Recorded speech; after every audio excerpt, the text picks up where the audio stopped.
Welcome everybody to A Spork of Ice and Fire. It is the only A Song of Ice and Fire live stream where I believe we accepted that George may never finish The Winds of Winter and A Dream of Spring, but there's a chance he may not finish the Dunk and Egg Saga too. And we're coping through it. So tonight we're going to go deep. I don't think he's going to finish Fire and Blood Part 2. I think he already has it done, but we could talk about that.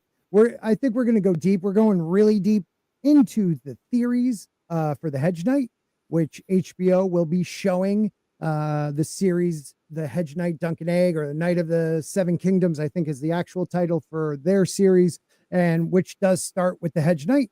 We'll run through that real quick, give you some description of the actual novella, and then we will dive into some theories.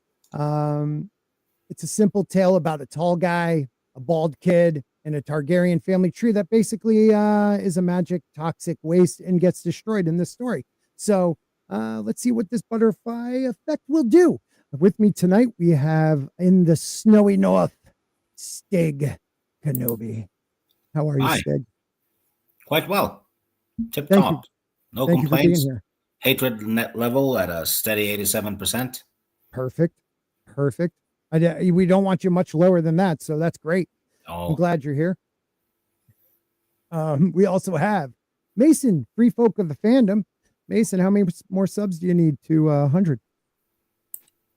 I think it's still about 20. So Guys, please help him. He's a great guy. But welcome, Mason. How are you? I'm doing all right. Getting a little sick, so hopefully I sound all right to all you guys in the chat. But other than that, I'm doing pretty good. Don't worry, not many people are watching live. You'll be fine. And next up, the Hedge Grant. Oh, I like that. The Hedge Grant. What's going on, brother? Yeah, not much. Happy to be here and talk some theories of Song of Ice and Fire based stuff. Sweet. All right, so we're going to just jump right into it. So who's Dunk, who's Egg? Quick description. Dunk, Duncan the tall he becomes, but as we begin, he's known as Dunk. He's a young giant, a big man. He's about 6'11", or 6.5 feet. I think he's closer to 6'11". They keep saying he's close to 7 feet. Dunk was, one of the quotes is like, Dunk, not clever, but he was stubborn. He's good-hearted, sincere, and absolutely either, I would say, allergic to court politics. Somehow he gets thrown into it every time. But he is what I believe George R.R. Martin is trying to teach us is a true knight, and not the knights we see mostly in this story. You have Egg. He's a kid with a shaved head, young boy, asked why you shave your head. He says, so no one will know who I am. Spoiler for a 27-year-old, book. He becomes king one day and tries to save the realm and accidentally burns up instead. What else is there we could throw in there, guys? He has a big foot. Dunk does have a big foot. That is absolutely true.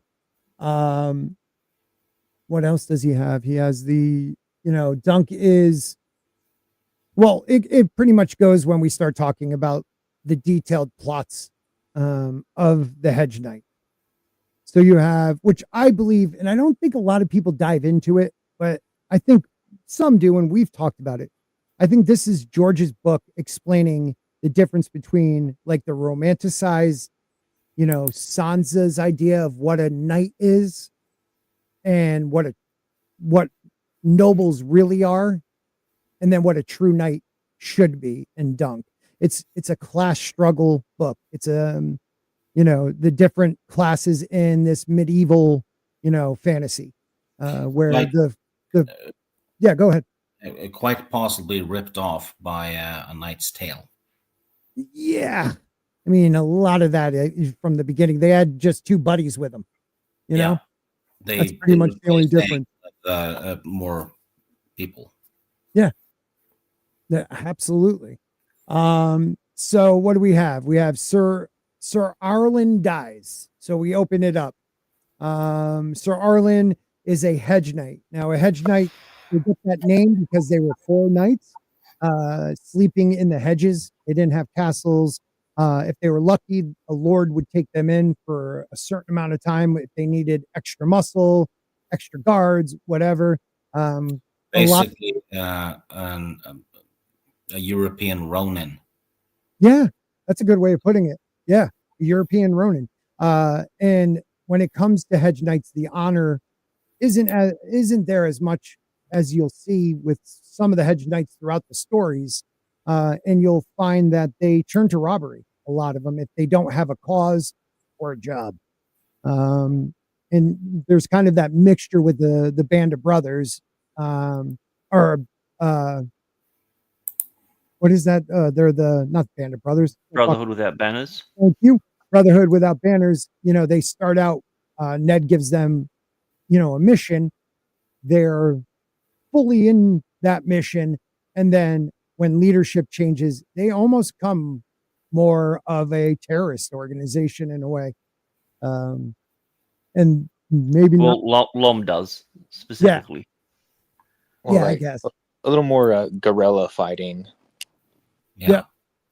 So Kind of like, well, it's a bit his take kind of on Robin Hood. yeah, that's a good way of putting it too. It's, the guy out for the little folk, the free folk. Because you realize the people that are just the regular citizen, the serfs, the free folk, they are treated like dirt and thought of like dirt by the nobles. And also maybe working for an exiled king to be put on a throne. Mm-hmm. That is, you know what? I'm glad you said that, because I was going to bring that up. One of the theories does dive into that. Thoros of Myr is a priest, right? Friar Tuck. Yeah. Anguy is he likes to drink. The archer. Holy shit. Yeah, you're right. Mm-hmm. Who would be Big John? In a way, you have the Hound when he's with them. I was going to say the Hound, maybe. Yeah, maybe. Yeah, So, he could still join them, and Maid Marian as Catelyn. Oh man, or she's dark version of it. Yeah, very dark version. Well, Robin Hood and them they lived in a cave for a while. Mm-hmm. Well, Big John could actually be Brienne. Yeah. Yeah, she does fit the profile. Howdy, what's going on? Do they have someone singing in the band of? Yes, they have like a guy who's also plays the like mandolin, I believe. Which is exactly the same that Will Scarlet plays. Yep. In the Robin Hood gang. Yeah, you know what? We might have to do a little thing on that too. I'll do some research on that and see who matches up with who. But with chapter 1, so the knight dies, the squire remains. Dunk, as I said, doesn't have a last name. Grew up in Flea Bottom. He is the squire for Sir Arlen of Pennytree. They travel. He's a poor hedge knight, Sir Arlen, but he was knighted. They're traveling to Ashford for a tourney when on a rainy. Was Dunk though? Hmm? You said Sir Arlen was knighted, but I'm asking you, do you think Dunk was? We're going to get to that, because the more I think about it, I don't think he was. They're traveling to Ashford for a tourney when Sir Arlen, there's some rain. Sir Arlen catches a cold, and a couple days later dies. Dunk buries him and takes his armor, sword, knight shield, and horses. He dug the grave himself and laid Sir Arlen to rest beneath an elm. You were a good man, sir, Dunk said quietly. And I think it goes on to say, you only hit me when, you had it. I deserved it. So that's Dunk's idea of a good man. Granted, he did teach him the valor of what a knight should be. But he also was, would physically hit him. But Dunk, growing up in Flea Bottom, was probably very, very used to that. Tommy, what's up, brother? Yeah. And I don't think, I used to think he was knighted, but he was never knighted. I would think Sir Arlen probably planned on it at some point, because Dunk was getting older, and maybe once he found a new squire to like kind of go under, work with him for a little bit, he may have knighted him, but I don't think he ever did. And the text kind of shows that anytime they bring it up, he's very, he gets sketchy about it. You're going to say something, Mason? Yeah, they leave it very ambiguous. Like he talks about like jobs he could take instead of going to the tournament. He's like, I could find a new person to squire under, or I could join the guards, or stuff like that. But it also goes into George's themes. Like the most knightly people in his Right. stories are not knights. Like Brienne in the main series is not a knight. Yeah. She's the one running around Ned. trying to do the right thing. Ned's Here's not the a knight. question, though. If Dunk is looking for people to squire under, He's definitely not knighted. then he's not knighted. Yeah, I mean, that answered it right there.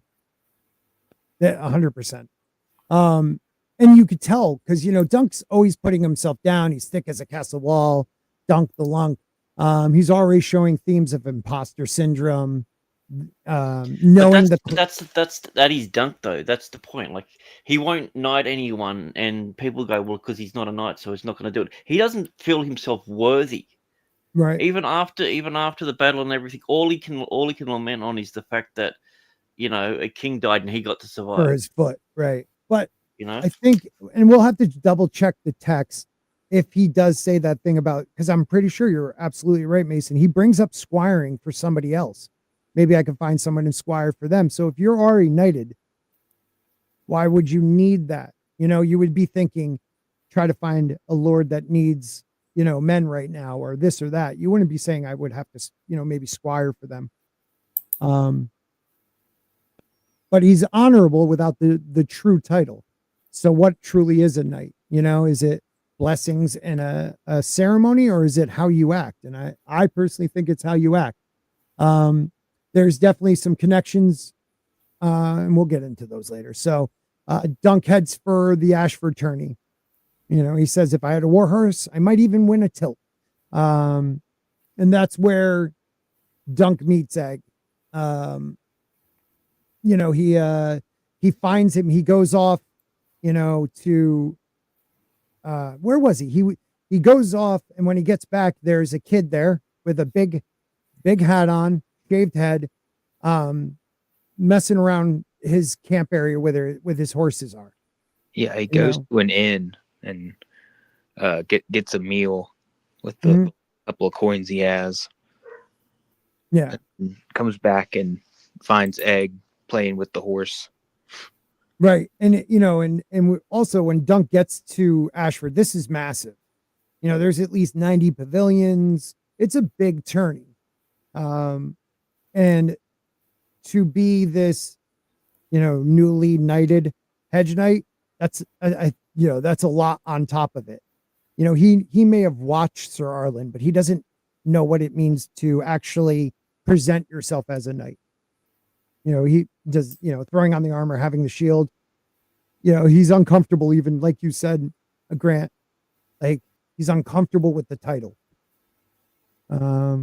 He went to the inn and ran into Darien the drunkard, didn't he? Yes, I believe so. That's in chapter 2, I want to say. Or that might even be after that. Yeah, in chapter 1. It is in chapter 1? I think so. Okay. Which is, yeah, he's meeting them. Then, Egg is, what is Egg? Egg is a very, he's a prince, raised a prince. So the way he speaks is very matter of fact, because he doesn't realize the way he talks could be interpreted as he's being a little snotty, shit. And no one in a castle would ever tell him he was, maybe his father and brothers, but so that's why Dunk is just surprised by how this kid reacts to stuff and talks to him, which is pretty hilarious. Yeah, it's like, I'll give you a clout in the ear if you talk back to me. Yeah. That's what he clout. I love that. So you're right. He meets Egg. Egg just says, I want a squire for you, sir. I'll serve you. I can do it. I'm stronger than I look. Sir Arlen said, a knight must have a squire. That's what, Dunk thinks.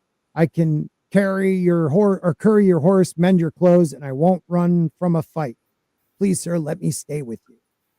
So he gives him a chance. And that's when he leaves too. And he goes, if I come back and my horses are gone, I will give you a client. And he's like, well, how would you find me if I'm gone? He's just matter of fact, Egg, and I love that about him.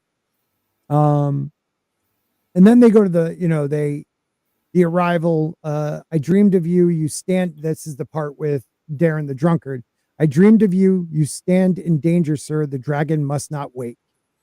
And I think I have a little bit more to that actually. So hold on, let me get that, because Darren drinks a lot for the simple fact that he has these dragon dreams, and they make him mad.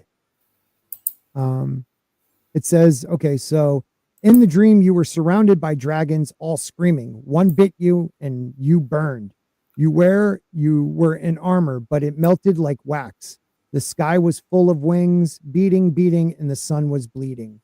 And I believe that part where he says you were in armor and it melted like wax is foreshadowing Summerhall, but there's also some foreshadowing of what's going to happen in this book.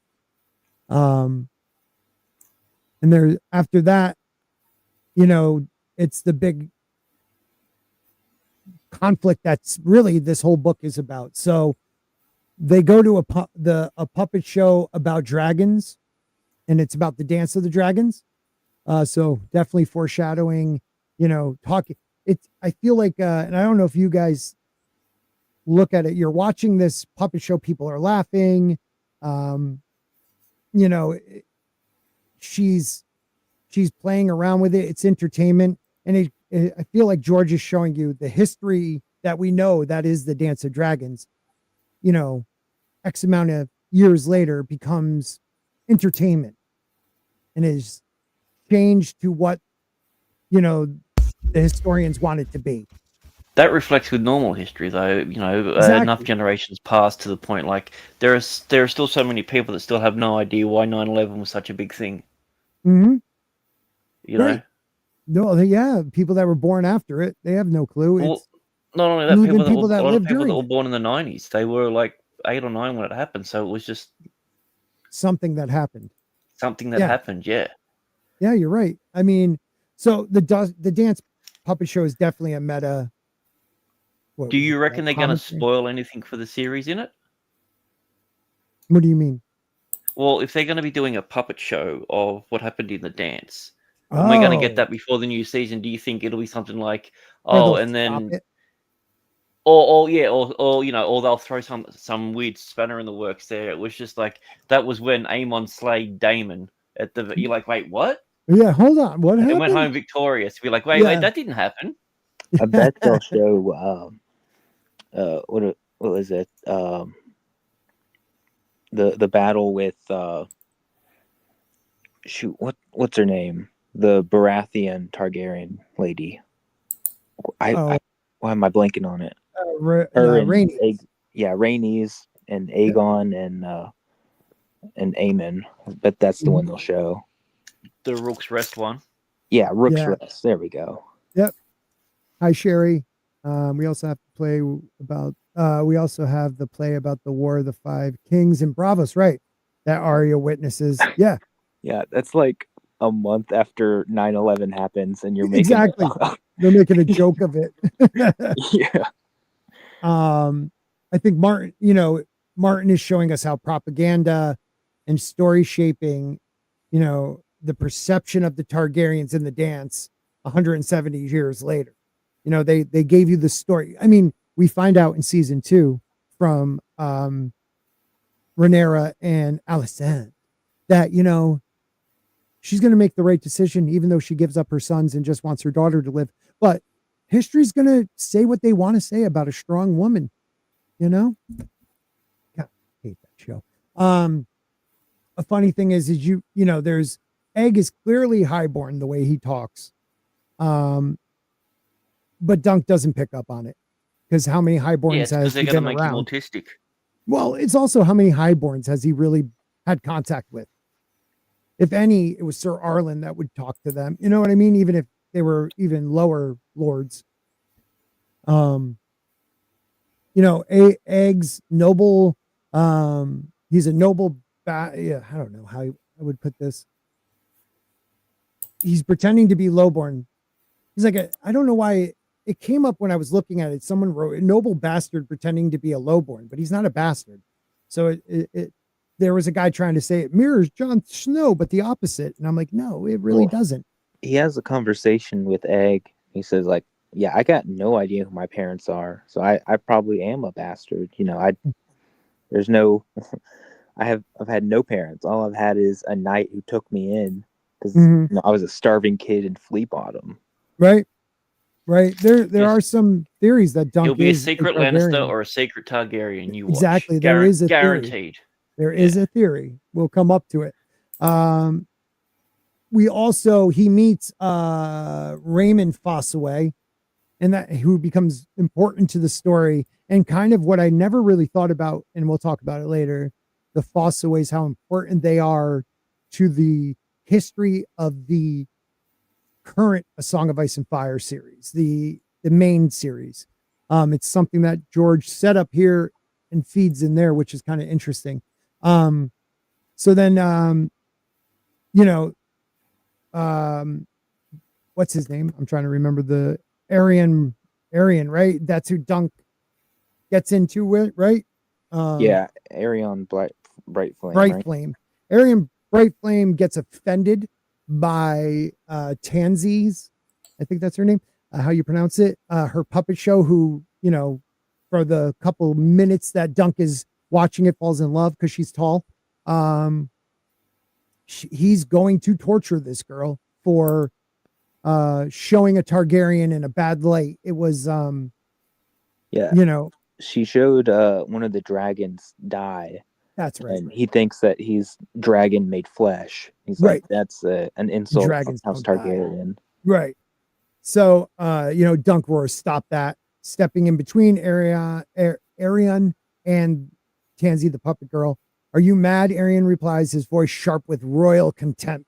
I'll show you mad, said Dunk, grabbing the prince's wrist. Unhand me, Arion shrieked.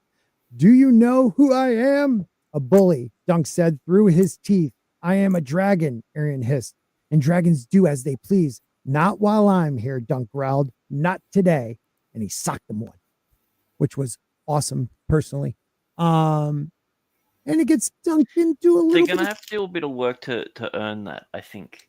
Because, the guy clearly looks like you want to hate him. Yes. He looks like a mixture between, like, every snot-nosed rich kid, whether it's Joffrey, Malfoy, all rolled into one sort of sort of character. I just hope they don't make him cartoonishly evil. Right. Make him someone like closer to say like what Viserys was. Yeah. Just hyper entitled. Yep. And there's moments where you actually felt for Viserys. Far and few between, but there were. What the hell that poor kid went through. He just wanted his crown that he was told it was his. I mean, you really got to, I want to break him down one day and do a video on how he is misunderstood and maybe the hero should be hero of the story. But we'll do that another time. So because of this, Dunk gets arrested. He has to go, he goes in front of the Lord, and for doing it, they're not going to kill him. They're just going to take one of his appendages. So he has to pick either a hand or a foot. And he decides that he could do a trial by 7 or trial by combat. And they chose a trial by 7, probably knowing he knew he wasn't somebody who can get, comrades against a prince of the Targaryen bloodline. So also they are declared two different things. Like because I think they're setting this up because I think this is what's going to happen with Cersei in the main story. I think instead of going to think she's going to have a trial because And that the shit, sparrow was it in the show, or was it in the thing where Tommen's outlawed trial by combat? Yeah, that was I'm in not the up. show. that was That in was the just show. in the show. Yeah, but I think that's what's going to happen, because we've already seen 2 trial by combats in the thing, but we haven't seen a trial by 7. Yeah, that would be dope. And with the sparrow having so much power, he would want that. Mm-hmm. So he has to pick 6 other guys and find 6 other people to help him out, which is going to be really, really tough.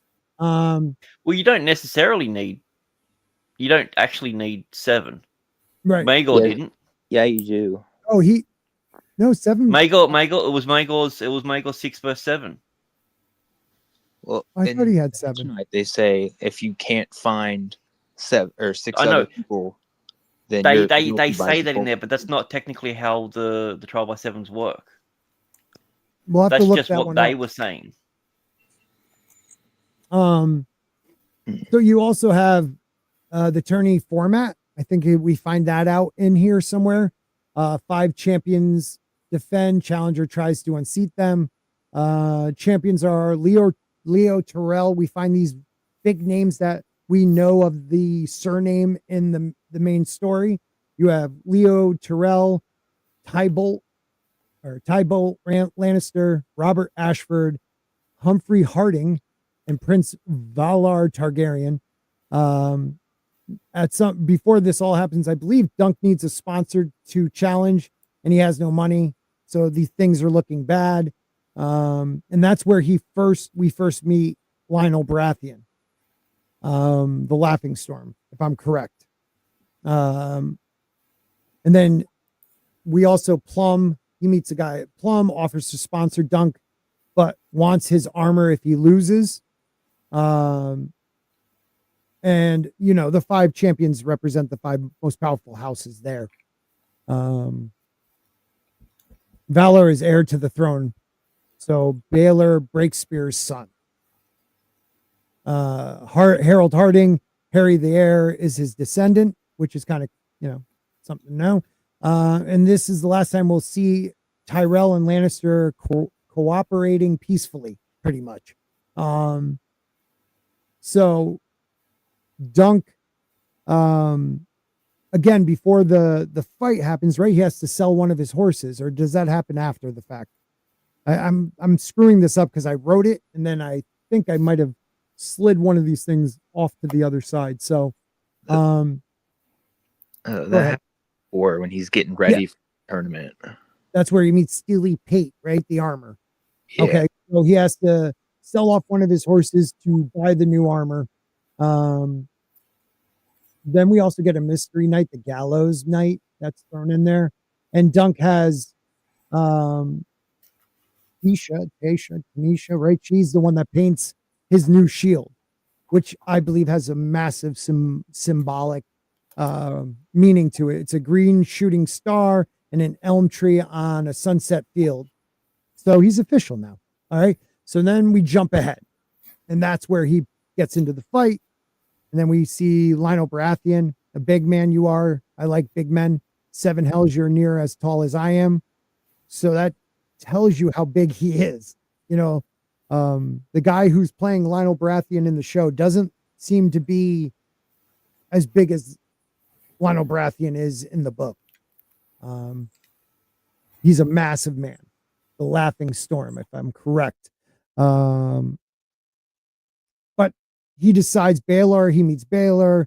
And at that point, I guess, let me just jump here real quick. So Aerion Brightflame is a psychopath, of course, who drinks wildfire later on, right? But it is legal assault on a prince, death penalty. Dunk, I finally found my place, guys. Sorry about that. Dunk just pretty much destroyed his entire life for a girl he doesn't even know. This is the most important scene in this entire story. Him punching the prince. Okay, it's the most important scene in the novellas. It changes history forever. Go ahead. Maybe exactly where episode 1 ends. Maybe. if they get that far, they have to, right? That first episode has to have something major in it, and I think that's what it would be. I seriously doubt I could find 7 people right now who loan me $20, much less fight for me. Yeah, to the death, pretty much. That's true. I guess Aaron, if you wanted, Aaron, is he like because you know how George likes to make parallels to different stories? Is he the rogue prince of this story? Before all this really happens, is Aerion Brightflame like the rogue prince? Just more of a dick? I don't really see it. Okay. Yeah, I think he's a little more like Joffrey. Yeah, or maybe a mix. Aegon the Second, like the entitled prince. Yeah, I guess so. A little mad. Yeah. Yeah, I mean, just think of I don't know. What if Dunk's intervention saved more than just Tansel? Think about that, because we have a theory coming up in a little bit. Trial by 7. Dunk is arrested, brought before Prince Baelor Breakspears. Baelor, pretty much probably the best prince ever, offers him a trial by combat. Aerion demands a trial by 7. So, like we said, Dunk has a hedge knight to find 6 guys who will fight for him against a prince. We find out in that moment where how Baelor is a compassionate but bound by the law type of guy. So he doesn't, even though he feels for this character, he has to stick to what the law says. And I believe this is where Egg reveals himself as a prince. Pretty much breaking Dunk's brain. And we get the ancient tradition that, like you said, Grant, is rarely seen. I know we saw it with Maegor, Dunk. I don't know how many other trial by 7s there have been. I guess the last trial, was during the Faith Militia uprising. So that was the last one. So all I know of is 2.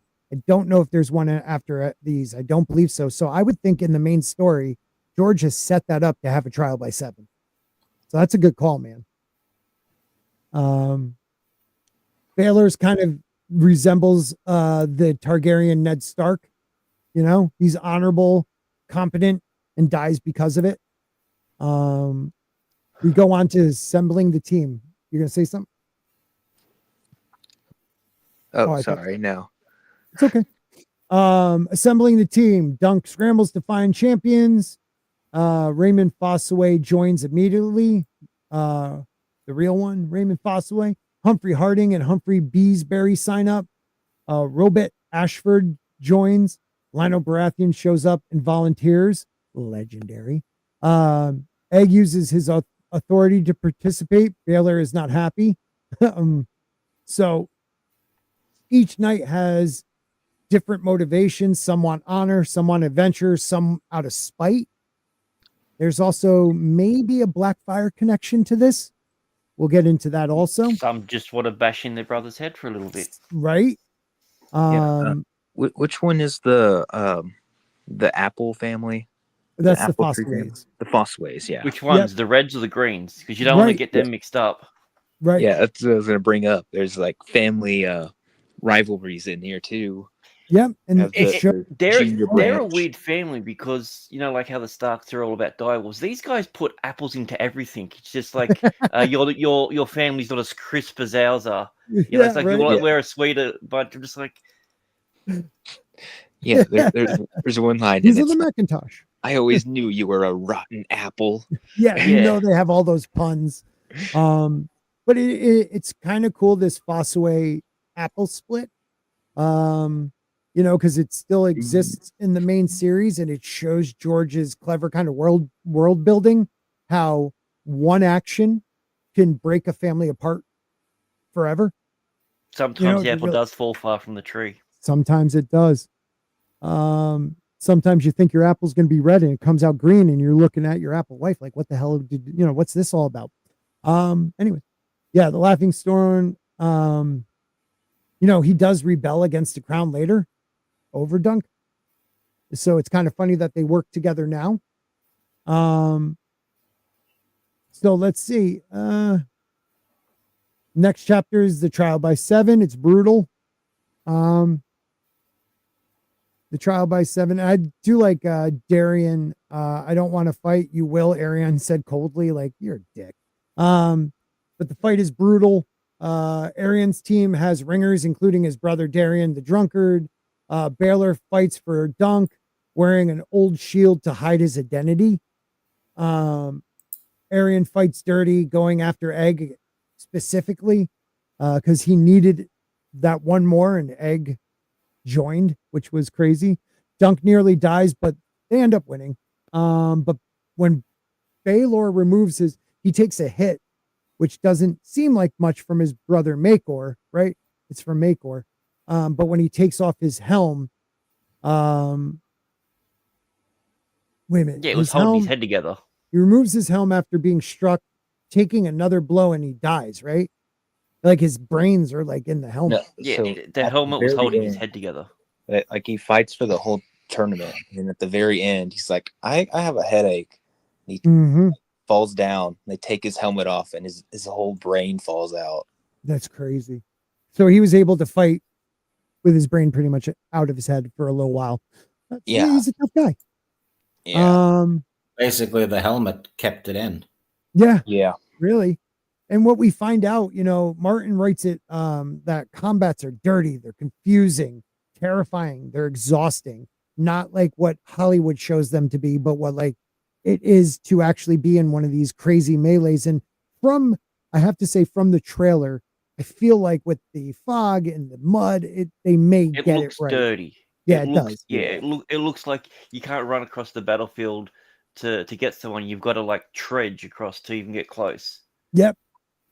And this, we have to go back. Dunk's decision to punch a prince changes the Targaryen and Westeros history forever.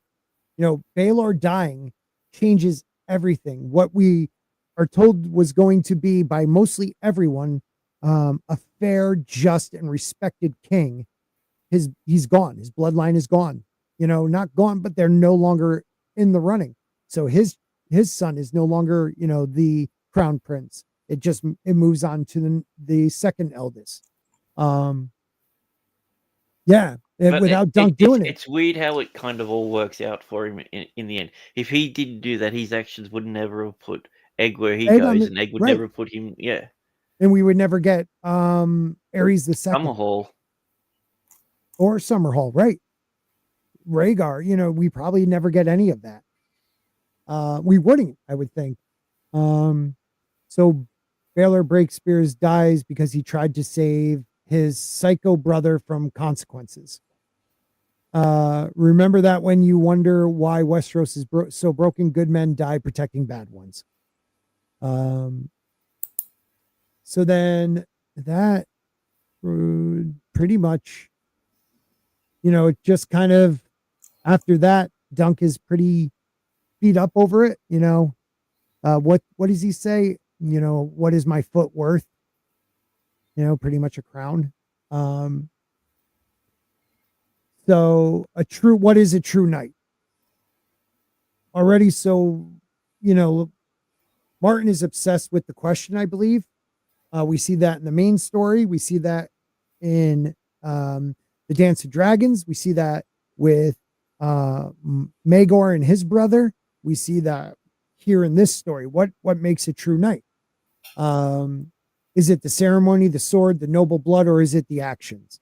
And I believe he's trying to show us, no matter your class, it's the actions. But he's also showing us the great divide in classes. Because no one would stand up for a puppeteer girl. That's even a hedge knight would never have done that against a prince. They would probably help him torture her. Baelor's son would remain his heir. Yeah, he would remain his. Oh, so you're right. But both die shortly after in the Great Spring Sickness. So if Baelor dies, it doesn't automatically. The crown prince would then be next in line, or would it go to his brother in his line? I mean, we don't really have to figure that out because you're right. They die in the Great Spring sickness, so it kind of wipes out that bloodline. So points, like I truly believe. I used to believe he was, but Dunk wasn't officially knighted. But he's the truest knight we find in the story. Arion is a knight because he had the ceremony and the prestige, and he's a dick. But well, there's even shades of resemblance between someone like the Hound and Sir Gregor. Mm-hmm. You know, the Hound absolutely hates the idea of what a knight is, and even when he becomes a part of the King's Guard, he refuses to become a knight because he sees that being a knight isn't what the stories are about. Yeah, he rejects it totally. You also have Brienne, no chance and no choice. She has that speech talking about like knighthood. Jaime's delusionment with the King's Guard after his loss of his hand and seeing the world in a different way after spending time with Brienne. I think it was more about. I think it was spending time away from Cersei. That's that biggest was the more part. beneficial thing. Yeah. Well, he's seeing a woman that is strong, powerful, but also when they start to get to know each other, kind. Like he's not used to that. He realizes his idea of what a strong woman was Cersei. Someone that was loyal and everything. But the moment that he's gone, she's hooking up with Lancel. So, and once he finds that out, that's why he burns the letter at the end of it. Sort of thing. That's him walking away from.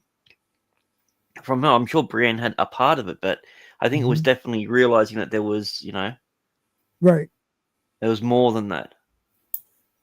Well, yeah, that knighthood and everything was a lie. Yes.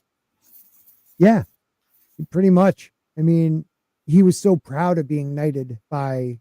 When he was 16. Yeah, by the Star of the Morning or the Morning. Yeah, Arthur Dayne. Yeah, Starfall or Arthur Dayne. Right.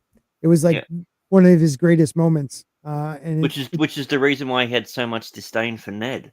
He's just like, you're the one that killed him. He's like, you can't even ride a horse without breaking your leg. Right. There are connections, with the road to Summerhall because of this action. We also have in the main story Dunk's lineage, most likely Brienne, because I don't know if George said yes, but he always smiled in any footage I checked when people asked the question. But we're pretty sure she's related. There's a chance that Hodor can be a grandson. What's that? Because so would that mean that he's related to Old Nan? Who's related? Dunk.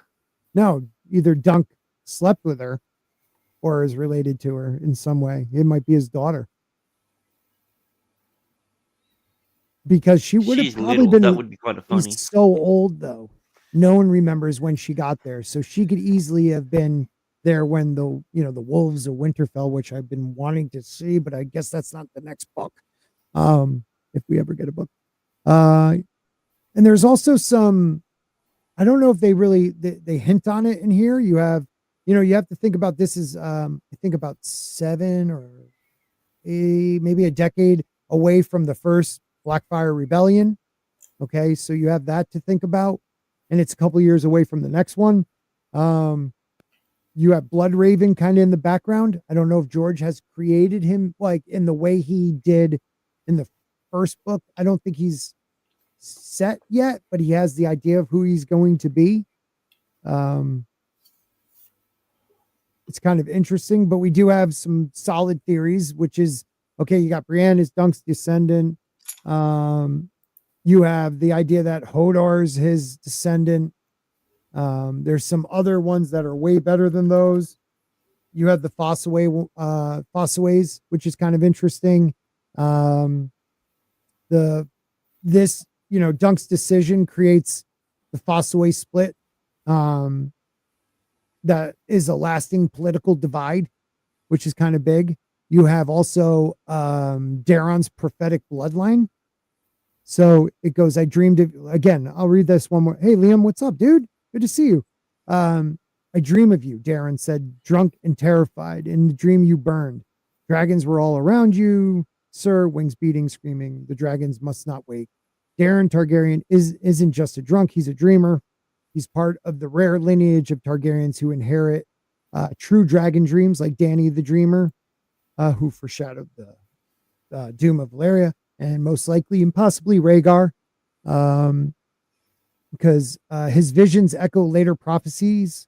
The sky was red as blood, and black shapes was falling Darren's dreams. Compared to Dany and Karth, the sky was red as blood, and the dragons circled her. In Jon's dream in Game of Thrones, the red sword burned bright in his fist. The trees were burning, faces screaming in the fire. It's always something with the sky is red, fire, blood, and black shapes. Could it be the trees? Could it be the dragons? I don't know. Darren's bloodline connects directly to Rhaegar, who's obsessed with prophecies, and we'll talk about that in a little bit. Ares II, who misinterprets dreams and descends into madness. Egg, who may have been diving too deep into prophecies, and that could have been what killed him in Summerhall. And Jon Snow, whose own dream mirrors the fire and tree imagery of Darren's vision. Darren's curse, Darren's curse, prophetic sight mixed with fear. It foreshadows the entire arc of the Targaryen prophecies, powerful, dangerous, and fatally misunderstood. Summerhall is a failed dragon hatching. The real hatching was dunked with egg. The knight should defend the weak. That's what we know. But the Fossways. All right, so this is my first theory. Kind of showing George's elegant world building, but it tells us something important about how Westeros works. So you got Raymond Fossaway, Green Apple Sigil, sides with Dunk. His cousin Stefan Fossaway refuses and switches to a Red Apple Sigil. This creates two branches, the Green Apple Fossaways, which are the originals, and the Red Apple Fossaways. Both exist in the main theory 100 years later, why it matters. And maybe this isn't a theory, but it's something I found interesting. Martin is showing us that one moment, one action can split a family forever. The Fossaways probably still argue about this at family reunions, if they even reunion with each other. Each head of the Fossaways talks about how those freaking greens or those freaking reds. It's a microcosm of what the Blackfire Rebellion split the realm. It really, or what may happen between Dany and Aegon, it destroying the realm in that way, or Rhaegar and his own father. Certain actions will separate, and it can change the history of Westeros. So these small choices, imagine a family being mad. It's something your great grandfather did. That's Westeros, baby. That's it in a hole, baby. Hello, Brackens and Blackwoods. Yeah. I mean, they weren't a family, but they have married in before all that happened. They would have had to have been. They're basically on the same land as each other. Yeah. So there's no way in the world their families wouldn't have crossed at some stage. Well, both Fossaways supported Renly, then Stannis, then bent the knee to Joffrey. After the Blackwater, the split didn't really matter much, but it is still split. That's what it's. They never came back to. Nothing could fix that. They're completely two different branches of the main family. It's like the Karstarks and the Umbers. They're not exactly friends, but what they unite under the Starks banner. Just because they unite, they are a separate house. Yeah. Yeah, and it's nothing like the Karstarks and the Starks. That was like a younger brother broke off and made his own family. This was a split in their line, which is something we may see if we ever get the other books that George shows us. That I don't know what books. All right, here's all the good. We talked about those, the Brienne and all those, theories everybody talks about. Here's some other ones I found. The shield is a prophecy in 3 parts. Have you ever heard of that one? Dunk's shield. The green shooting star, an elm tree on sunset. With that, the sunset background. Martin's encoding Dunk's entire life story and maybe the fate of House Targaryen into one image. So you got the shooting star is Dunk's rise and fall because it is kind of arching and coming down. On the surface, the shooting star is Dunk. He's a low-born nobody who rises to become Lord Commander of the Kingsguard. But shooting stars are falling stars. They burn bright. So Starfall. Starfall. Yeah. Like Arthur Dane. A little bit like Arthur Dane too. Died too young. You know, he was Or probably did close. Or did he? Arthur Dane did not. I don't think he did. No. Or was he just glamored as Mance? Yeah. No, How old do you think Dunk was when he died? 40s? Maybe. No, I don't think Egg wasn't that long, was he? Yeah, but how old was Egg when he ascended? I thought he was still a teenager. Oh, okay. Because he's what, like 18 and he's about 9 to 10 years older. So, okay, maybe in his 30s. So he died young, at Summerhall.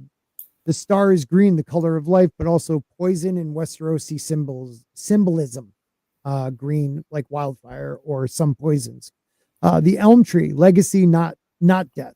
The elm tree on a sunset field. Trees in A Song of Ice and Fire represent memory, weirwoods, heart trees, the Stark Godswoods. Dunk's tree is his legacy, his descendants, his students, his legend. The sunset field means his era is ending, but the tree and the legacy remains. And then the third part of this little explanation or somebody's idea of a theory, the sunset field, the Targaryen twilight. The background is a sunset, not a sunrise. The Targaryen dynasty is dying. Dunk creates this shield in 209 AC. The dynasty ends in 283 AC, so only 74 years later. His shield is a prophecy of the dying light of House Targaryen. So that's one people think. I started off with that one because I didn't think it was the best. I do like the butterfly effect idea of Dunk's punch, the punch that broke history, they call this theory. I generally believe if Dunk hitting Aerion is probably the most consequential single action from maybe not just from an outsider, but single action in Targaryen history since the conquest. If you think about it, single action. Yeah. It changes everything. So let's say Dunk walks away. He doesn't do anything. Aerion tortures Tanzil. No one cares. No trial by 7. Baelor Breakspear lives, eventually becomes king. His son Valar succeeds him. And the Targaryen line continues through the good branch. If Baelor had become king, could have saved the dynasty. That's what that altered timeline would have been. But Dunk punched him. So the dominoes fell. Do you think Bloodraven maybe intervened? Instead of making Ed go to the castle, he went to Dunk instead? Probably worse. It was probably Bran. No! Oh, Westerosi Whispers. Hail to you, sir.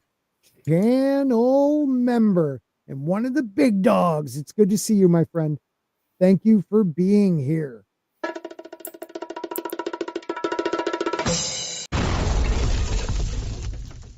All right. He says Aerion Bright Flame's cruelty was shaped by seeing Egg and Dunk together. Well, I mean, he was already cruel, but I think his actions, he was pretty pissed off seeing his little brother, saying he was going to squire for a lowly hedge knight. So it definitely did not put him in the right frame of mind. See, I did read that somewhere else. Dunk was in his late 60s. But how is that? So he was born in 91 or 93 and died in 259. So yeah, Egg was much older. Well, that would make him nearly 70 then, late 60s. Yeah, and Dunk That'd make him 69 when he died. Egg was, I want to say, in his 20s when he became king. And I think he was king for at least 7 years. It may have been a little longer than that. We could look that up. But so the chain of effect, this one punch. The trial kills Baelor. Valar dies in that spring sickness, and both his heirs gone. That may have happened, but may not have happened if, his dad was there and they were king and somewhere else. Aerys the First becomes king. He's weak, has no heirs, he's bookish, dies. Maekar becomes king.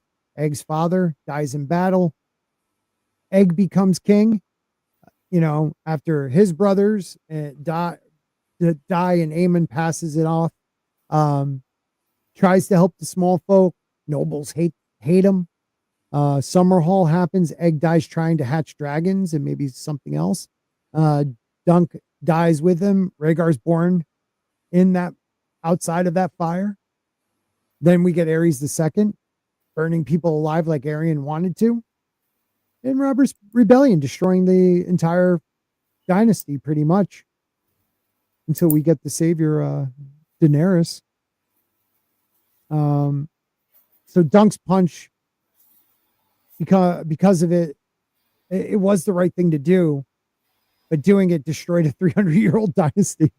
It's definitely the most pivotal moment in the story so far. But one of the ones I wanted Stig to hear, and I'm glad you're here, the Blackfire loyalists were using Dunk. So here's the theory that I never hear anybody really talking about. What if some of Dunk's champions at the Trial of Seven were secretly Blackfire supporters using him as a political weapon? Okay, so... Did any of them encourage him, though? Well, let's see. All right, so 196... Just being there isn't enough to... Right, but maybe joining him knowing who's on the other side. Maybe. Yeah, that even, could be. But in that case, they weren't using him. Right, they were taking advantage, we'll say. Taking advantage of the situation. So 196 AC, Daemon Blackfire, he's a legitimized bastard, rebels against King Daeron II. Claims the throne should be his. Half the realm supports him. It's civil war. Daemon is killed at the Battle of the Redgrass Field, probably by Bloodraven. But his sons survive and flee to Essos in 209 AC. So it's been 13 years since the rebellion. Daemon II Blackfire is in Essos planning another attempt. We know that from future novellas. The realm is still divided. We've learned that in future novellas. There's definitely loyalists everywhere. The second Blackfire rebellion will happen in 212 AC, 3 years after this story. So when Dunk is assembling his team, the realm is tense, and some of the people who volunteer might have ulterior motives. Lionel Baratheon being one of them. What? No way. The Blackfire is using a fool as a... No way. That's not them. So think about it. Go ahead. I mean, realistically, if that was the case, you would have thought that they would have encouraged him a little bit more with it. Like, if you're gonna, Dunk's not one that's gonna pick up on subtle hints. Mm-hmm. So I don't know. Maybe. What's up, Butcher? Yeah. Well, so it's kind of interesting because we see that, the laughing storm shows up out of nowhere to help Dunk. He loves a good fight. He's boisterous and loud about it. But it is, I don't know if it connects with the Blackfire rebellion, but he does rebel against the crown over a broken betrothal involving Dunk. So how is it because of the death of Breakspears that it causes him to be more anti-loyal to the Targaryens, or is it he always had? Or maybe there's more tendency. of a familiar connection there. Yeah, maybe. I don't know. It's something to think about. We got Westerosi Whispers, member for 8 months. And he says, Dunk is Baelor Breakspears' son, hidden in Flea Bottom to avoid starting another succession crisis. There is a theory about him being a Targaryen. Also, Dunk's dreams in later novellas are actually green sight, and survived. He survived Summerhall and reappears as a silent hermit. What? Where Sandor Like is? as a crab with his shell on. That's in the Dance with Dragons. Oh, that's an interesting one. Is he the Silent Hermit? Let me know if that's where Sandor ends up. So he's known for being anti-authoritarian. So the theory is Lionel sees this as a chance to embarrass the Targaryens. Having a Hedge Knight beat royal champions, it's a propaganda gold mine, I guess. He's not Blackfire loyalist himself, but he is anti-centralized power. You also have Robert Ashford. He's from the hosting family.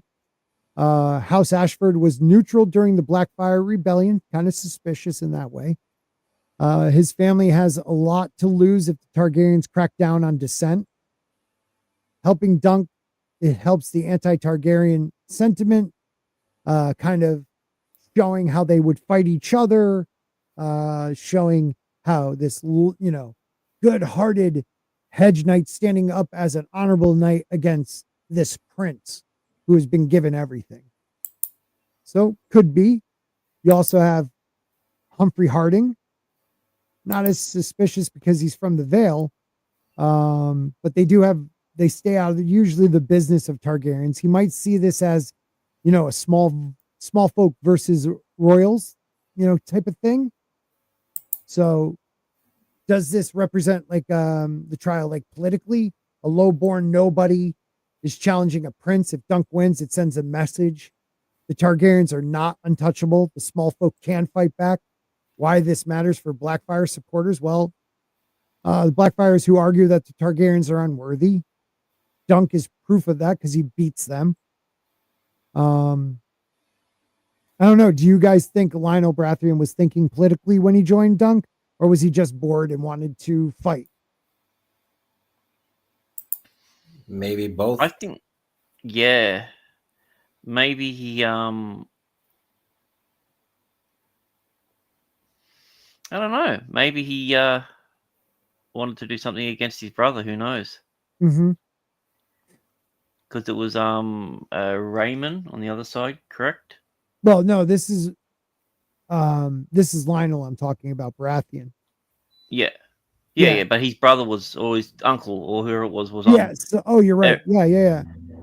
That too. Or more than likely, now that I'm thinking about it, I mean, he was just protecting his bastard. Yeah. Yeah. Well, I mean, think of it this way too. Dunk has no idea why they join. We get some I'm bored, this and that. But he could be being used as a symbol, maybe not for the Blackfires, but to show that the Targaryens are not undefeatable. He's being used as propaganda. Which is weird because you're on the side with a few Targaryens, proving that by beating other Targaryens. Yep. And this is true. Baratheons are always feeling slightly slighted by Targaryens. So anything to embarrass them. I mean, look what happens in the dance. When they're asking for them to join either side, the blacks or the greens, he's loving it until, someone gets chomped. And there's some evidence in the other stories. In the mystery night, Dunk gets caught up again in another Blackfire plot. It's he's either, a magnet for this stuff, or they try to get this guy involved knowing who he was because of Ashford. They keep trying to use him for their own agendas. He's kind of too honorable and too dumb to see it coming. He's like Forrest Gump of Westeros in a way, when it comes to the politics of it.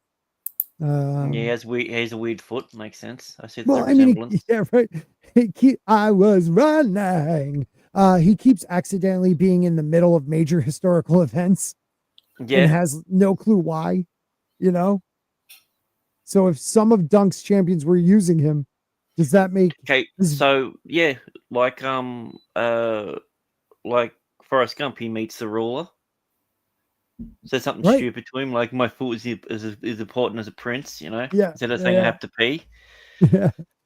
Don't know if his girlfriend has AIDS, but she might. She might. Those puppeteer girls. Well, let me ask you, if let's say they were using him, and even if it wasn't for the Blackfires, they all had their reasons. It wasn't because, other than Breakspears, I believe, the rest of them were using Dunk for their own reason. But does that make it Dunk's battle more heroic, or does it make it, less heroic? Is it more heroic because he did it for the right reasons regarding the bullshit those guys decided to do? Or is it less heroic because he was kind of being used by these people to fight these guys? I don't look at it as either. Yeah. If I'm failing to see whether this could be the end goal. This could be used as something later on. They're like, okay, best case scenario, we go in there, we kill a couple of them. Worst case scenario, one of us died. We can use that later on. Mm-hmm. Saying, how could you let the heir of my house jump in on this stupid thing over that? You should have done something, Right. They definitely had their reasons. I don't think it was Blackfire, but it could be just to put a blemish on the Targaryen line. Because Fossaway was against Fossaway. The simple fact that people just didn't like Aeron. Yeah. Aeron. Yeah. All right. Here's the next theory. Aeron Brightflame and the Wildfire Cult. Okay. He's the villain of the story, Aeron Brightflame, because he's not just a sadistic prince. He's the kind of a pure, undiluted essence of that Targaryen madness. Aeron isn't cruel because he's bored. He's cruel because he believes he is entitled to be cruel. Every word out of his mouth screams, Valyrian supremacy. He says to Dunk, I am a dragon, and a dragon does as they please. It's not a threat. It's his view. It's his worldview. Aeron truly believes. Don't dumb all these Targaryens calling themselves dragons when dragons aren't around. It's like, no, fix, that's a dragon. Viserys does the same thing. Yeah, it's like, you don't want to wake the dragon. Right. Even Dany kind of goes with that too. Yeah, Dany calls herself a dragon. It's like, it's just a weird thing.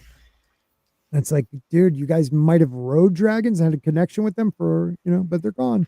Oh, it's like Starks calling themselves direwolves. Yeah, we are. Yeah. Everyone else calls them wolves and that, but they direwolves don't. Pee on trees. Yeah. Because they can.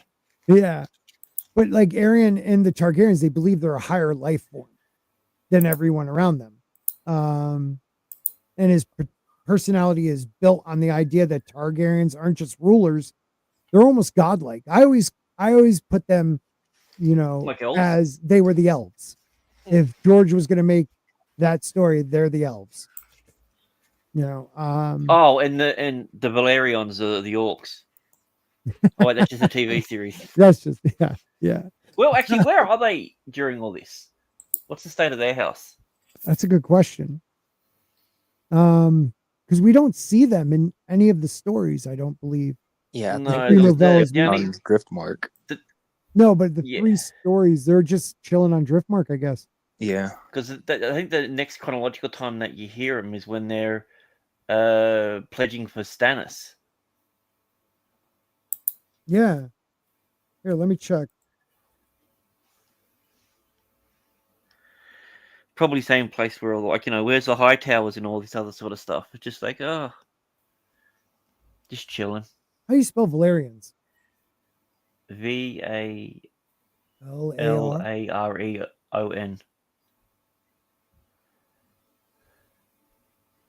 Let's see what's up, Zax. Hey, Zax. What's up, my friend?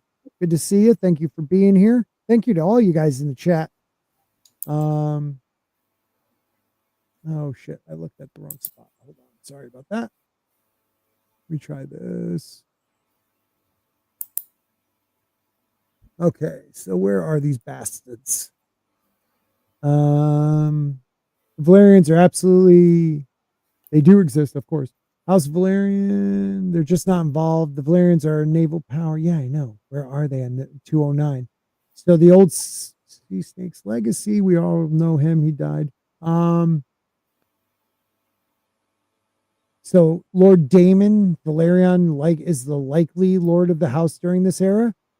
But we don't have detailed records on that. They still remain master of ships under many of the kings, so they could be under this king. Yeah, they were sided with the crown. So they were probably just firm loyalists on the side of the Targaryens, and they probably were their navy. So probably involved with the royal fleet, I would say. During the era, King Daeron II's realm is still recovering. Monitoring Essos ports, preventing Blackfire exiles from slipping back into Westeros, funding naval building and logistics, I would say. Yeah, but I don't know exactly where they are. So we have Aaron. When puppeteers resists her, he breaks her finger one by one. It's his thing. In monologues, how artists must suffer. That's not a prince, it's a psycho. And most people miss that Aaron is obsessed with dragons. If you haven't read these books, he is obsessed. That way before he drinks wildfire. He talks about becoming the dragon constantly during the You'd trial. have to be obsessed to go, you know what? The end thing is I'm going to drink wildfire. Like, well, during the trial by 7, he does scream in Dunk's face, fire cleanses, fire reveals the true nature of things. He's a psycho. Yeah, and it's not impossible to think that he's been having dragon dreams driving him to act like this. Right. Right. It kind of, though, it foreshadows the collapse of their family. From you know what it probably, you know the dream he probably had? He probably had a dream of him breathing fire, but that was the moment that he put it in his mouth and it burned and he spat it out. But that's all he saw in his dreams. But in his mind, he's like, oh, I'm breathing fire like a dragon. I really like the theory that all these people that are having these dragon dreams of them returning are seeing Daenerys in the future at the funeral pyre, and seeing the 3 eggs and seeing her walk into the fire and walk out, but they don't know which Targaryen. They each think that it's them, not knowing it's the future they're supposed to be preparing for. Right. That's why Summerhall happens. That's why season 2 meant nothing for Daemon, because he sees Dany in the future and thinks it's Rhaenyra's. And all his growth just turned into, I'll follow her. I hate that show. And that's the problem with like Rhaegar. He just saw a long-haired, pretty woman. He's like, well, that's got to be me. Yeah. Let's see. Could Dany at least fire immune show Dany? Oh yeah, Dany in the show is fireproof. Not for a in little the books. bit. Well, no, she's twice. Yeah, like she gets burned on the back of bloody Drogon.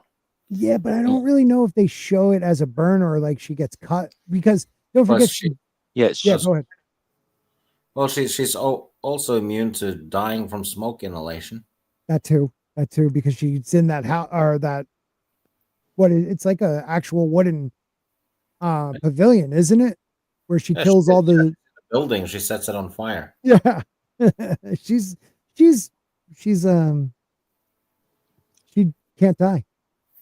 Yeah, maybe by drowning. They fucked up their own continuity quite often. I mean, they also spent like 2 or 3 episodes. Some characters trying to catch an undead and bring it back to. To show them, yeah. And then you can only kill this with dragon glass. No. Even the wolf killed one. Yeah, and dragon fire couldn't though. Yeah, so the dragon glass is only deadly to the White Walkers, not the zombies. Right. And Martin even said that it's against an undead. It's just a knife. Right. But like, do you think in the story that Dany's dragons wouldn't be able to kill one of the White Walkers? One of the others? Oh, her dragons would, I think. Yeah, because in the show, I remember, didn't she try to burn one and it just sat there? It didn't die? The Night King survived the fire blast. the so-called Night King. You know what's kind of stupid with that show? Everything. They show how the children of the forest create the first. Well, they create the Night King by Yeah, sticking dragon glass in its heart, yeah. right? And then that's what they're That's vulnerable to. that's its Achilles Shouldn't that heel. just kill you immediately if you're vulnerable to dragon glass and have it in your heart? Yeah, no, it should make them But stronger. They should yeah, be eating but it. if you stab them in the arm with dragon glass, then that kills them. Yeah, But in the heart, no. Sam the Slayer, bro. But back to Aryan, his death is gruesome, but symbolically perfect. He drinks wildfire, believing it will make him a dragon and die screaming. He becomes exactly what he always was. A cautionary tale about what happens when Targaryen ambition meets Targaryen delusion. Who is Aryan? Fourth son of King Maekar. So he is Egg's brother. I don't know if I said that earlier. They call him Bright Flame. That's his self-given nickname. Anybody who gives their self a nickname. Obsessed with dragons and fire, cruel, sadistic, probably insane. What we see in the story, he tortures the puppet girl for fun. He fights dirty in the trial by 7. He targets Egg, his own little brother, during the fight. After losing, he faces no real consequences. And what happens to him later? He drinks the wildfire again and dies screaming. This happens in 232. So let me repeat, this guy drinks wildfire. Okay, this substance that explodes when exposed to flame. If you don't remember Blackwater Bay, what it did, and he thought it would make him a dragon. This guy he's crazy. So they say they all have two sides, greatness and madness, the flipping the coin stupid thing. So where the guy said the... So did Aaron, you have this is not just him though. You have Ares loves to burn people. Viserys threatens to burn Dany. Dany lets Drogo melt pretty much her husband with molten gold. So that's almost, he starts to burn. Her sister Cersei's obsessed with fire. She Yeah. dreams about it. Rhaegar's obsessed with prophecies, which probably involve dragons and dragon fire. Which, to be fair, Cersei is too. Yeah, you're right.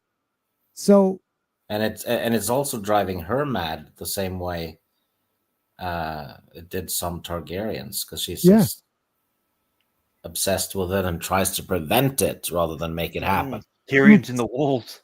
And offshoot theory that just popped in my head.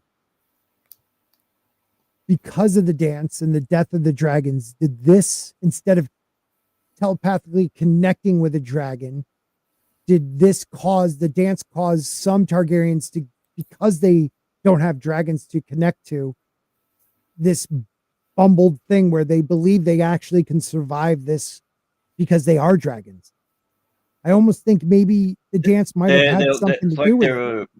The dragon mind, the connection that they have, they've got there, but it's only a one-way connection, and it's misfiring in their brains. Yes, it's like Bran trying to walk into something that's not alive. Right. Or, I don't know, because he's like a green seer. It's like Rob thinking, "Oh, I'm a green seer too," and he tries to dive into a bear, and he just gets mauled. There's a far-fetched theory, though. The warging is very much linked to the north, right? Mm-hmm. When you warg into things. Yes. Yeah, it's definitely a northern thing. But the dragon stuff, maybe that's a type of warging as well, but it's the fire version, and then the stuff in the north is the old version. Yeah, it could be, because you think, they may not mentally go into their dragon's mind, but there's definitely precedence to show that they are on point with each other. If Dany's upset, her dragons feel it. They sense it, so yeah. Kind of like how fire whites and the other whites are different as well. Mm-hmm. So the Valerians, like the dragon riders, they like intermingled with the dragons and like became part dragon, and the dragons became part Targaryens. They have this weird like blood bond, right? Yeah. But there's a theory that the Starks have other blood, so like they're Well, like they have. the equal but opposite. Well, they do. They have the Ward King's bloodline. The Ward Kings, but they also that the Night's King was a Stark, and that his son with the the white. Yeah. I think Yeah. One of the Stark kings with the undead chick. Yeah. Well, not undead. Yeah, she was an no, other. she was a different species. Yeah, she was an other. Yeah, she was definitely an other. But they're ice though. So how did he get his thingy in her? Yeah, man, that must like have like a shrinkage. Yeah, that dude definitely had some super Viagra. Maybe. The weirwood paste really gets you going, man. 11 Alpha also wants to remind us that Aerion is the only Targaryen to name a son after the greatest, probably savior of the Targaryen family, the Rhaegar the Great, or some call him the Cruel. I think he was one of the best. I like the one who had a growth twin brother sticking out of him. Yes, Melee's the monstrous. He was the last Blackfire. He's the best one. Yeah, that's like dope. 2 months ago, I was looking at him. I got like a little obsessed. I was like, I gotta figure out some more stuff about him, and there's just nothing. There's just he died in the Nine Penny King War. But I kind of want a story about that, man. Yeah. Well, there's a lot of characters that I'd want like a whole backstory on. Like I want to, for whatever reason, I'm obsessed with Blackfish. I just want to know everything about the guy. There's way more about him than some of the others, but yeah, you're right. But I mean, like even someone who's as predominant as that, there's next to nothing. The guy's probably gay. Or that's what we know about him. I think he's a Targaryen loyalist. That's why he never married the women. He's not gay. He's too cool. I don't mean that in a bad way. No, let me rephrase that. That was bad. He would not marry any of the women his brother in that Southern ambition type of thing going on with the Starks. Like he would marry no one who was not connected to that. They were none of those women that he wanted to set him up with were Targaryen loyalists. They were questionable ladies. Yeah, and the weird thing like to question ladies. He prefers the company of men. The weird thing about him is that he left River Run and went to the Eyrie, and then Lysa and her husband he went down to King's Landing. So he went there to serve Lysa, but then she just left and he stayed there. What a bitch. Listless I had him one of the greatest swordsmen just guarding a gate. Yeah, like a fucking. Yeah, they do him wrong. I want to see the battles he's been fighting. Dude, I'm so worried he's going to be the prologue of the new book. I'll be so pissed. Listless Receptionist, good to see you. Says that's actually a good candidate for the prologue. Probably. I mean, which means he's dead. Well, he'll be dead in the at the very end. Night's King penis was a sword of fire. Yeah, I like that. He plunged his penis into her, pulled it out, and it was fire. It's like a Zora High. So, yeah, it's a sword. Yeah. Prologues 2 and 4 were maesters. Yes. So I think 6 will be a maester too. Well, there's a good chance because of everything going on with it. Would he use him again though? The one that he killed him in the second one. Jaqen H'ghar killed, in the fourth book. I kind of think it's going to be a maester going with Jane Poole, and then they're going to learn that she's pregnant or something and try to help her. But there's currently a maester. Well, she's on her way to Casterly Rock. Yes. Oh, that's right. Yeah, her and her mother, right? Yeah. Is there a maester at Winterfell? No. Did Ramsay? Did they bring the one from the Dreadport? That would be interesting, or maybe one with the Mandalays. Yeah, I want to say ideally, I don't think there is if one. it was to be a maester, I'd want it to be a new mate. There's no new ones. Is there any maesters that we know of that are currently in Old Town? A lot What's of them. that number one maester? And it just starts with Old Town just getting wiped out completely. Is it what was it, Morven or the Merwin the Mage? Yeah, that guy would be interesting. Yeah, his backstory. But I don't want him to die yet. No, but I would love his backstory. I mean, he knew. Was he the one that Mary Mazdul that taught Mazdul? Yeah. And what's his name? I always forget his name. Well, it doesn't have to be a maester. It could still be just a priest-like character. So, but he said there's going to be new POVs. Does he consider the prologues POVs? No, he said that doesn't count. He said no, prologues and epilogues don't count. So if he's saying that, I'm assuming it could be just a brand new character.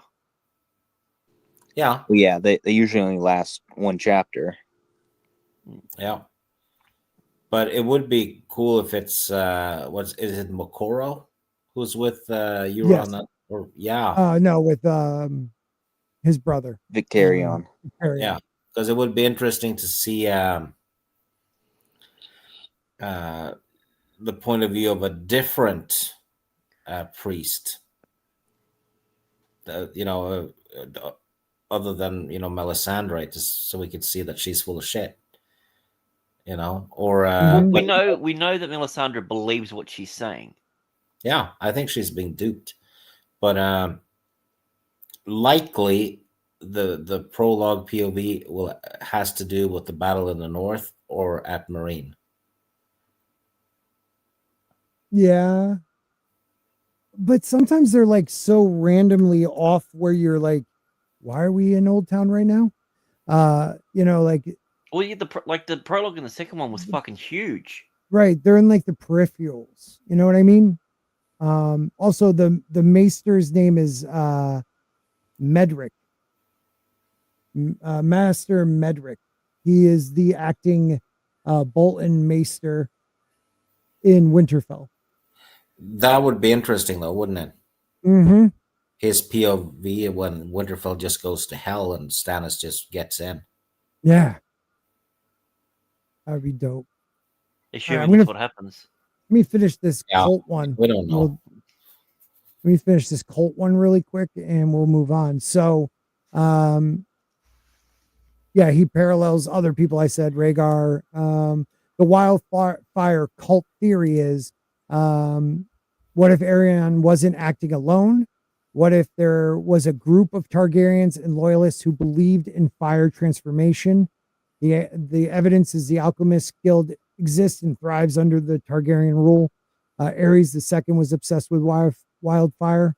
There's those massive caches under King's Landing.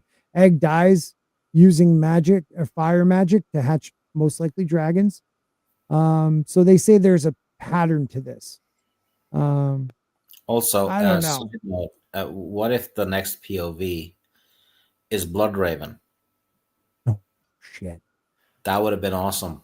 Yes, because it's just 5 pages of him screaming, "Kill me!" Yeah, or thinking back, you could do a lot of exposition there. Because he's connected to the Weirwood thing, and it could foreshadow what's about to happen to Bran, drop hints all over the place. Could do all kinds of stuff about the others. Hell, you can even reveal that Benjen Stark is dead or alive. Mm-hmm. And you can have something about Cold Hands. You can do so much with Bloodraven in just one prologue. Yeah. Or Cold Hands is Jon. Or he could also cold penis. Watch what's about to happen at Winterfell and whatever stuff. You could really build up the whole book with a POV from Bloodraven. Yeah. Or I guess Leaf. That would be cool. A non-human. Well, if we're gonna go a non-human, I want a POV from Nymeria. Yeah. Go with Pigeon Ned. The Pigeon Ned would be dope. Or Shitmouth. Let prologue be all about Shitmouth. Shit. Well, Because he's still running around with Gregor, right? I think so. Would Lady Stoneheart count as a new character? I don't know. I would hate to see any of those internal thoughts. Yeah. It'd be interesting though. Thoros of Myr instead, but it's not going to be him. Well, it could be. He's not a POV character. There's so many people. Hot pie. All right. I think I only have maybe one more theory. This one's kind of cool. Summerhall was a success, just not how Egg intended.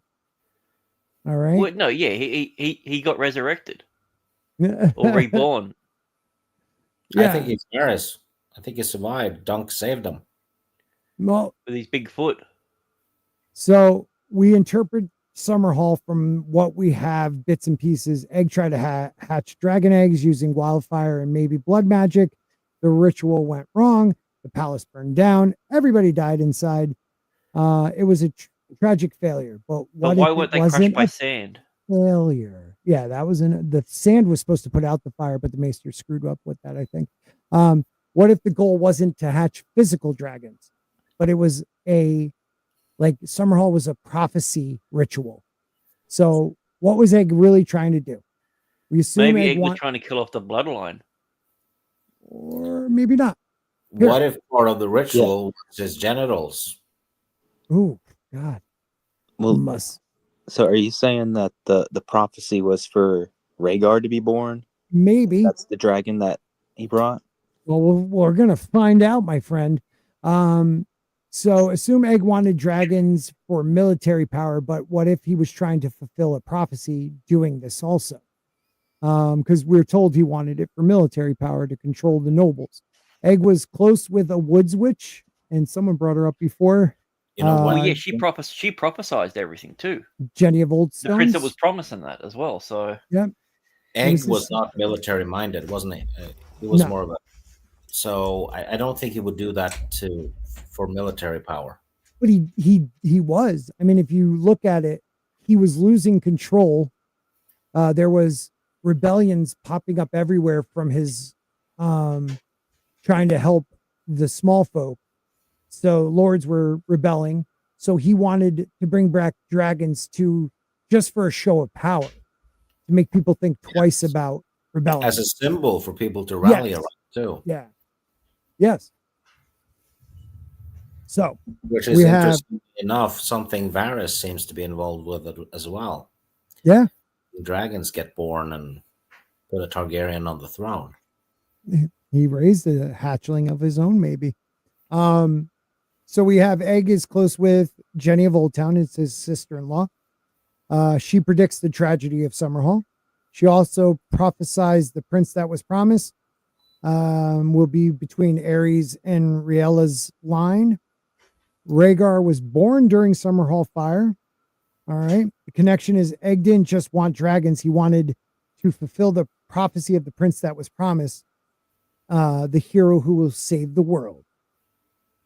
So do you think Egg may have known of this prophecy? Or is this theory giving him too much credit? Because we see that. I think Egg, well, because he both him and Rhaegar were heavy and readers. Aemon. Yeah. And so we have, and was it not Baelor? Probably Bloodraven too. Yeah, but was one of the kings, was it Baelor? No. One of the kings was deep into prophecies. Not Makar. Oh shoot, one of those kings was huge into. No. Dreamer? Yeah, well, oh maybe. So here, the sacrifice. This is where it gets dark. What happened if this, ritual needed human sacrifice? So the evidence: old Valyrian magic required blood sacrifice. We know that. Dany's hatches her dragon eggs with blood magic. Mary Mazdul Drogo and her son. Summerhall killed multiple people, maybe Dunk, and a bunch of other Targaryens we don't know names of. But what happens if Egg knew people would die? And some say Dunk chose to die with him. I don't know about this loyalty to the end. I think he was trying to stop it, and that's why he saved people with his foot. The fire wasn't an accident. It was the point. Think about it. Egg spent 26 years he's 26 years as king trying to help the small folk. But he failed. The nobles blocked him, and he was desperate. What if he decided that the only way to save the realm was to bring forth the prophesized hero, even at the cost of his own life? And did it accomplish that? All right, so you have option A. It created Rhaegar. He was born during the fire. He became obsessed with prophecy. He later said I am the prince that was promised until reading some more, and he changed his mind. The magic of Summerhall marked Rhaegar somehow. Maybe it did. Or you have option B, set the stage for Dany. Rhaegar fathers Jon Snow, possibly the real prince that was promised. Rhaegar's action leads to Robert's rebellion. Dany is born during a storm after her family is destroyed. She's hatched the first dragons in 150 years. The ritual at Summerhall was the first step in a multi-generational spell. So maybe that you're saying that was like part one of the spell. Yeah, part one. It was a chain reaction. Okay, and then the second sacrifice was Rhaegar at the Battle of the Trident. Yeah, it would take 40 years to. They said that he was a better. They said that he was a better warrior than. Yes. Than Robert. They said he was definitely a great warrior. But let's just say it took 40 years and maybe thousands of people's lives. And there is evidence. Well, death does pay for life, but no one says that it's a 1-to-1 ratio. Right. True. It may take many more of these to make something magical. How many human lives would be worth for one dragon, let alone 3? Yeah. Well, you have, so now we have, the World of Ice and Fire says the summer of 259 AC was long and hot, and in the midst of it, King Aegon V Targaryen called many lords and ladies to Summerhall, his favorite castle. What transpired that night remains a mystery to this day. All we know is that a great fire broke out. The king, his eldest son, and the Lord Commander, they're saying, and many others perished in the blaze. Yet from the fire, Prince Rhaegar was born. And the key phrase, from the fire, he was born.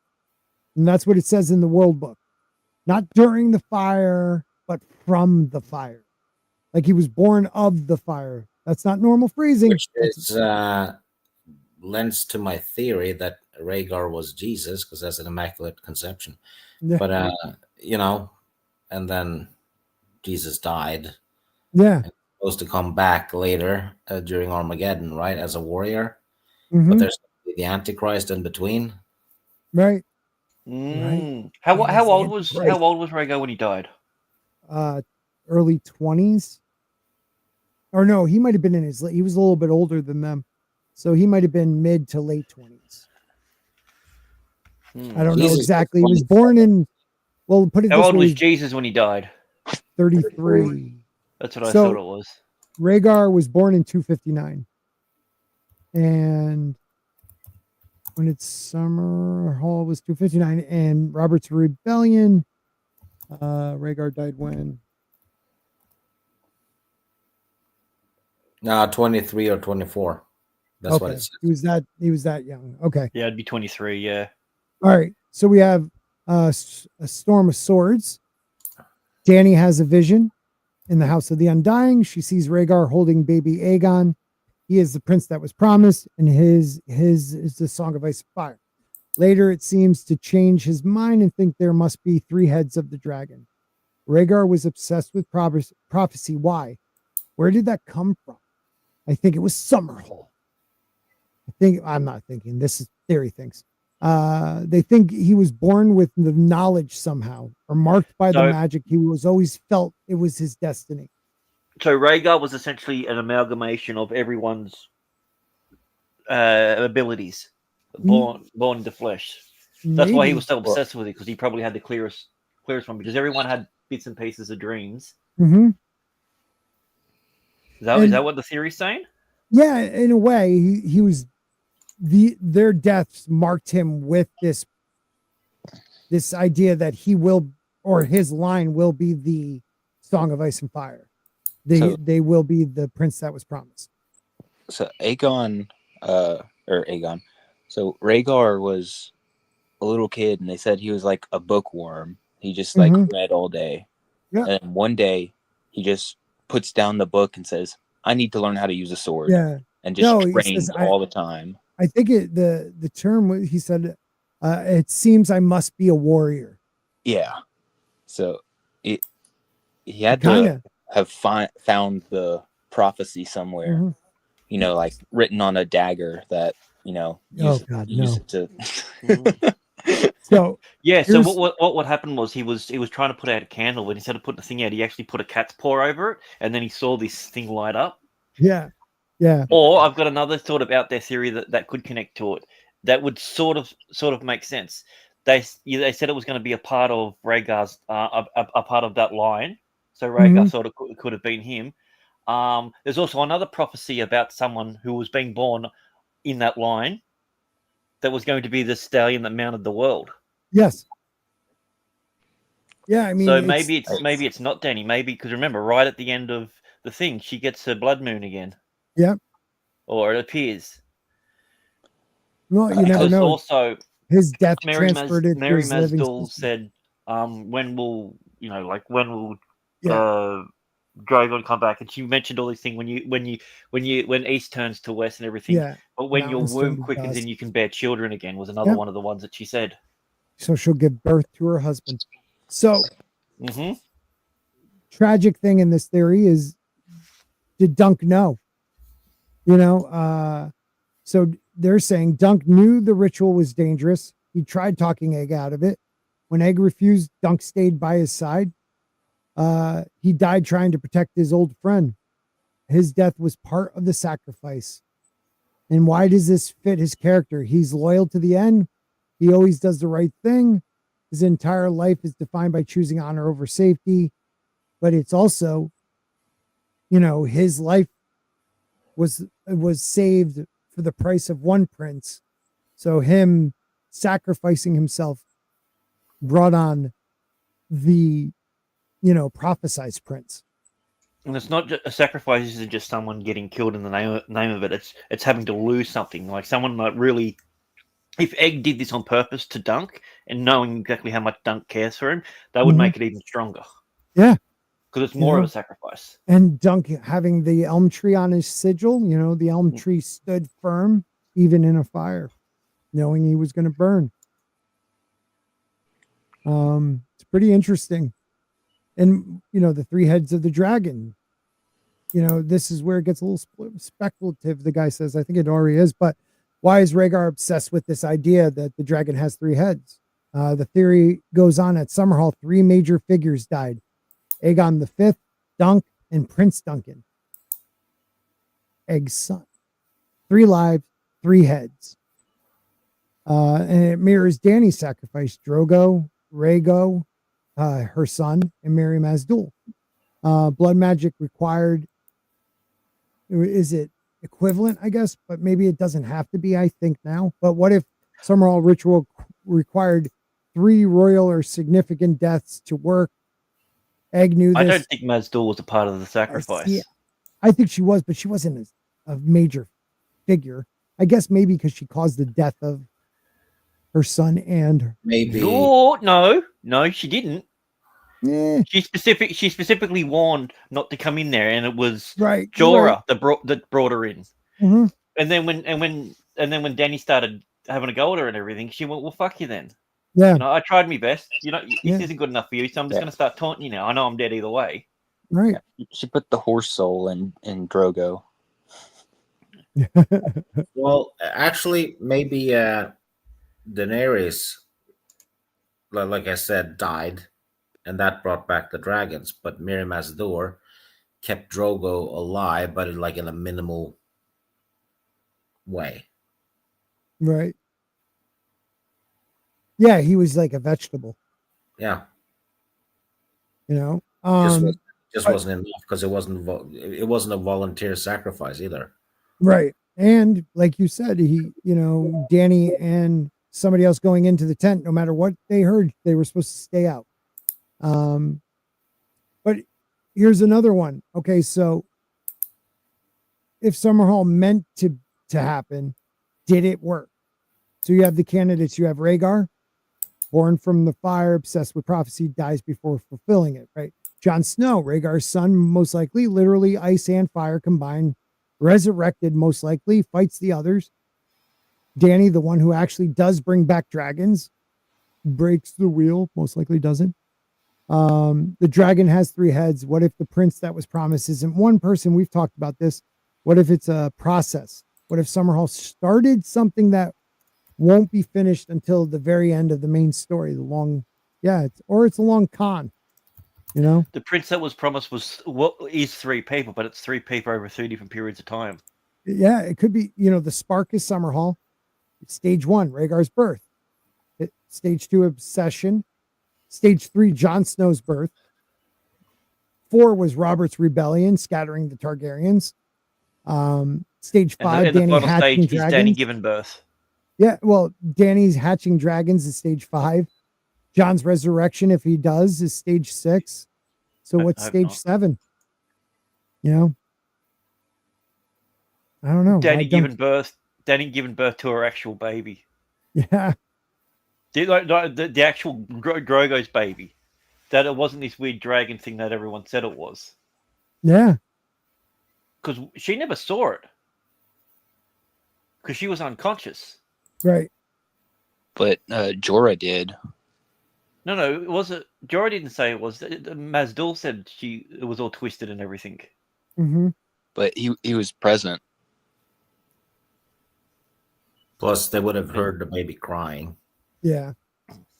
This freaking theory goes on forever. I'm not reading the rest. There's way too much. All right, keep going. Ooh. Yeah, there's so much. There's also like, let's see. I'll just scan over it real quick. Why did Dunk have to die? It was a necessity. The old ideals of the knighthood he represented. He's from the age of tourneys and trial by combat, personal honor, and the world was changing, moving towards war of succession, political marriages, dragons. He wouldn't have been able to do it. So the death of him was the death of the old world. And then the ritual was needed because he was significant and maybe had Targaryen blood. He was also the Lord Commander, so it was one of the highest positions. He was one of his best friends and decided to stand by him. Egg, so it might have made it more powerful, because as his best friend and his protector, he's not supposed to allow harm to come to the Targaryens, but he's stood there and let him do it. There's a bunch more. I mean, the Hedge Knights are all where we miss. I can't go through the rest of these. That's crazy. I want to go through the chat a little bit because these guys have been awesome. I like this one. One particular or popular theory says crossing Targ and Stark bloodlines will give someone a true warging ability into a dragon. That'd be kind of dope. That would make sense. Yeah. Assuming that particular Stark had the warg ability. Yes. Because as we see it, it's been dormant until the kids. And Jon Snow has it. Mm-hmm. It's not going to be Bran. No. But then, both of them are tied to the north of the story. Mm-hmm. They really don't have any dog in the fight that happens further south. Right.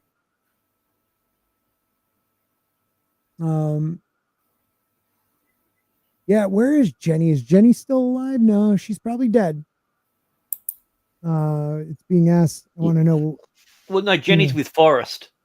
Yeah. And because you do have the Ghost of High Heart that still talks about her. Who some people thought the ghost might have been her mom, because the ghost is probably half children of the forest. Ghost is probably Targaryen too. Yeah, I love the boy. He made me flowers of paper. Jenny of old stones dwelt with him. There's her song, I guess. It's partially in text. I guess The HBO one that adapted it. Podrick sings, isn't it?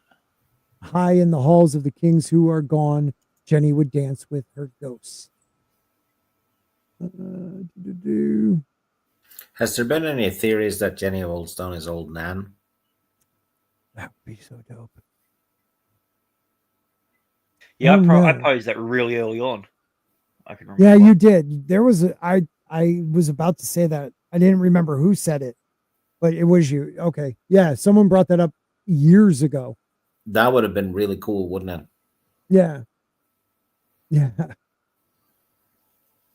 I want to, yeah. Who is old Nan?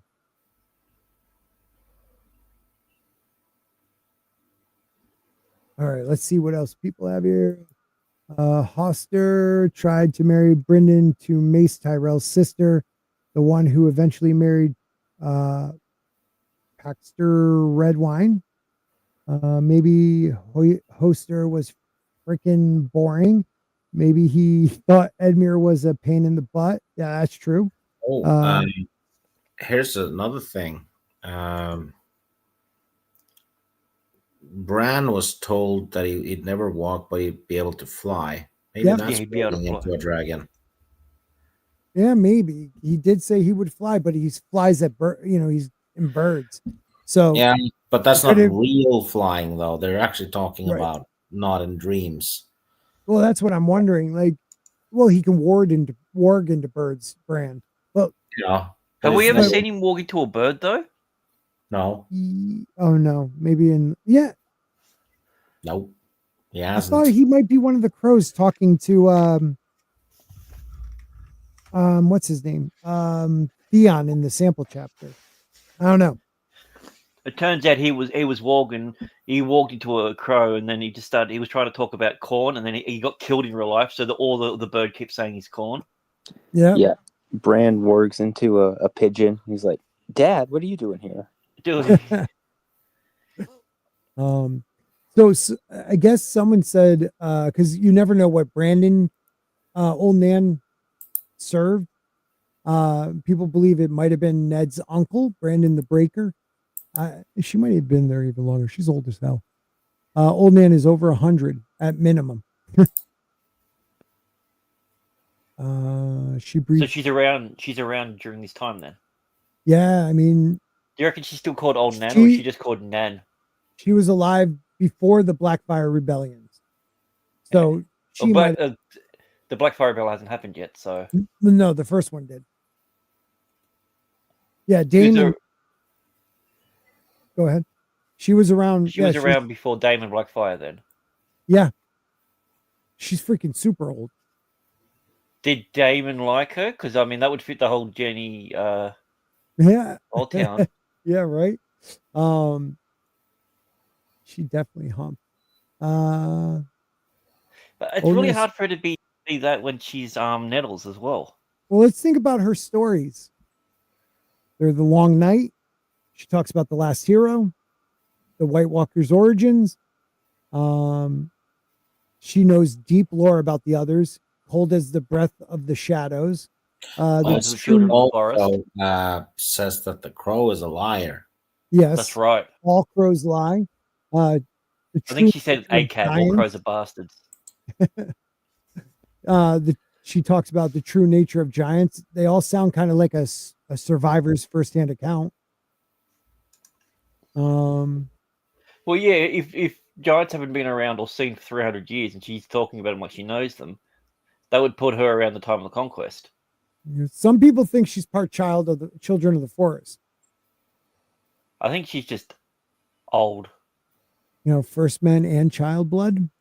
She is currently at the Dreadfort, I believe. Yeah, someone said she's not dead. I think George said that, right?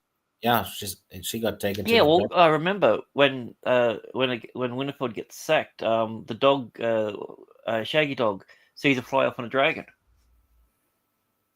Well, Oh, through wait a the minute. smoke.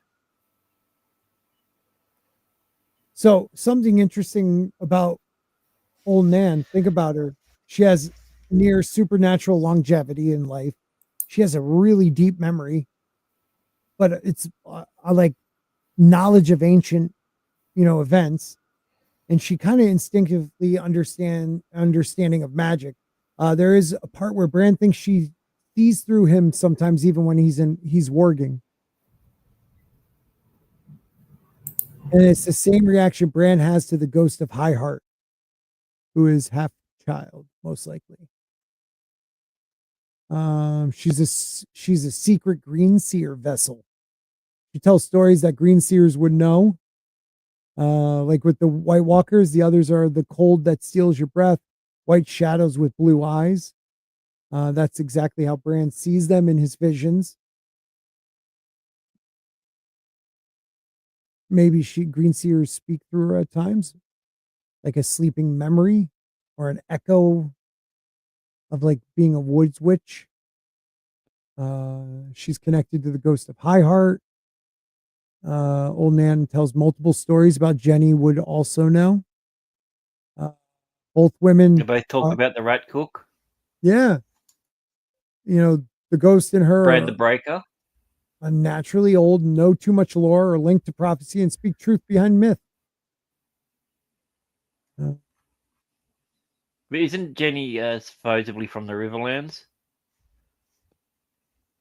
Yeah, I think so, but we don't know exactly where Old Nan came What from. if they're sisters?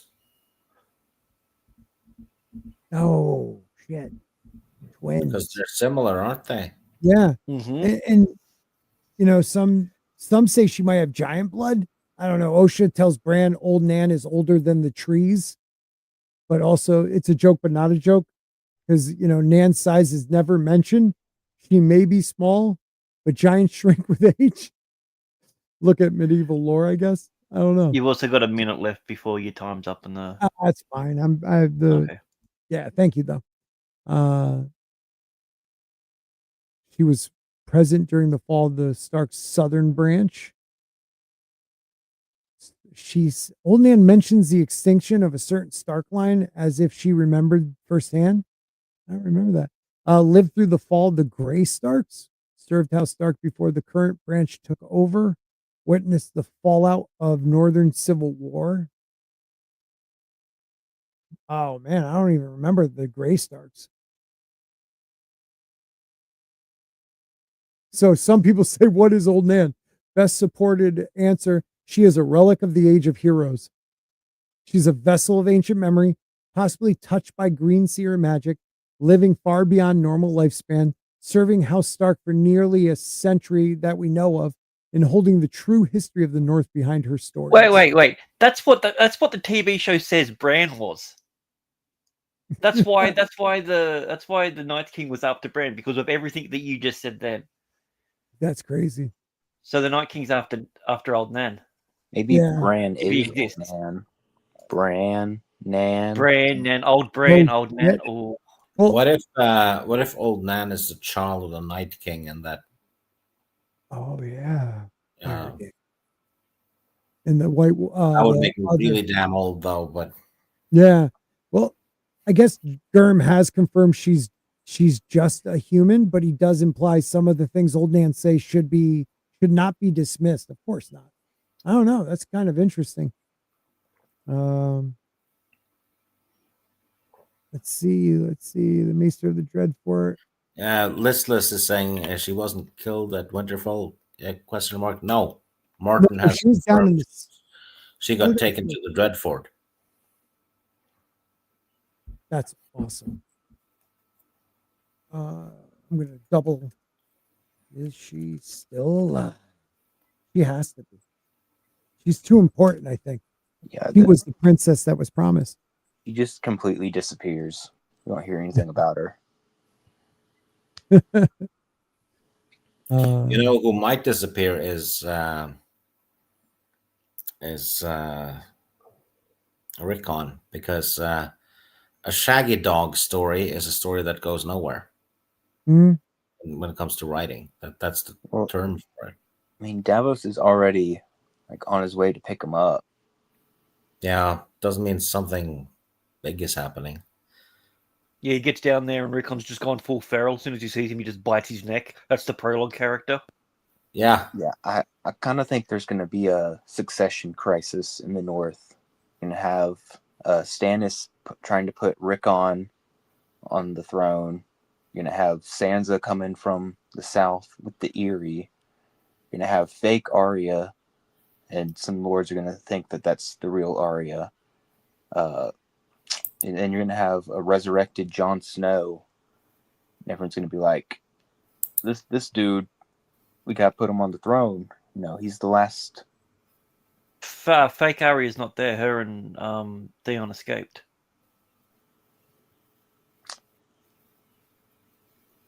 Yeah, they did. She's still in the north. But yeah. And I think that might be something that makes Arya come back to Westeros. Like, they're trying to fake me being alive. I'm over here. She might go back and take her identity. And they're like, and it's like, no, you're not. You're girl. You have no name. Old Nan is dead. Well, so he's dead. She disappears at the when Winterfell falls. Yeah, Gurm said and wrote when Winterfell falls, some of the old women were taken to the Dreadfort. So everyone assumed Old Nan was part of that. So a fan asked him, was Old Nan one of the women? And Gurm said, no, Old Nan died in Winterfell. Oh, man. I didn't know that. Yeah, that's the first I'm hearing of it. Yeah, because I heard him distinctly said she wasn't dead. And I guess it says here the author has not confirmed her death. Okay, so this is messed up because it's back and forth. But they say there's a quote in A Clash of Kings when Roderick Cassell tells Theon the old woman is dead. And then she never appears again. So I don't know. I hope not. I know they said in this show that she died, but she died before the sacking happened. Mm-hmm. It says her last known location was that she's among the captives taken to the Dreadfort after the fall of Winterfell. And then nothing. Yeah. And then Theon assumes she has died due to her age and how brutal the Boltons are. Yeah. But, yeah. I'm pulling up the exact quote from him. I don't know. I'm just using Google, though. Yeah. Let's see. Grain of salt. He's got all the books into a large language model, and he just asks it questions directly. It would be weird if he kills a seemingly important character off like that, though. Yeah, that would suck. If she's not the protagonist, she doesn't get to die. Yeah, why would it be other old Winterfell servants? She dies off page. That would suck. Yeah, maybe she dies off page and no one's there to tell a story. The woman that was telling everyone stories. That sucks. Yeah, screw that. I'm not listening to even if he says she's dead. I don't believe him. I didn't relatively minor, but Bloodraven also knows, the fate of Dark Sister and the Butterwell egg. I didn't remember that.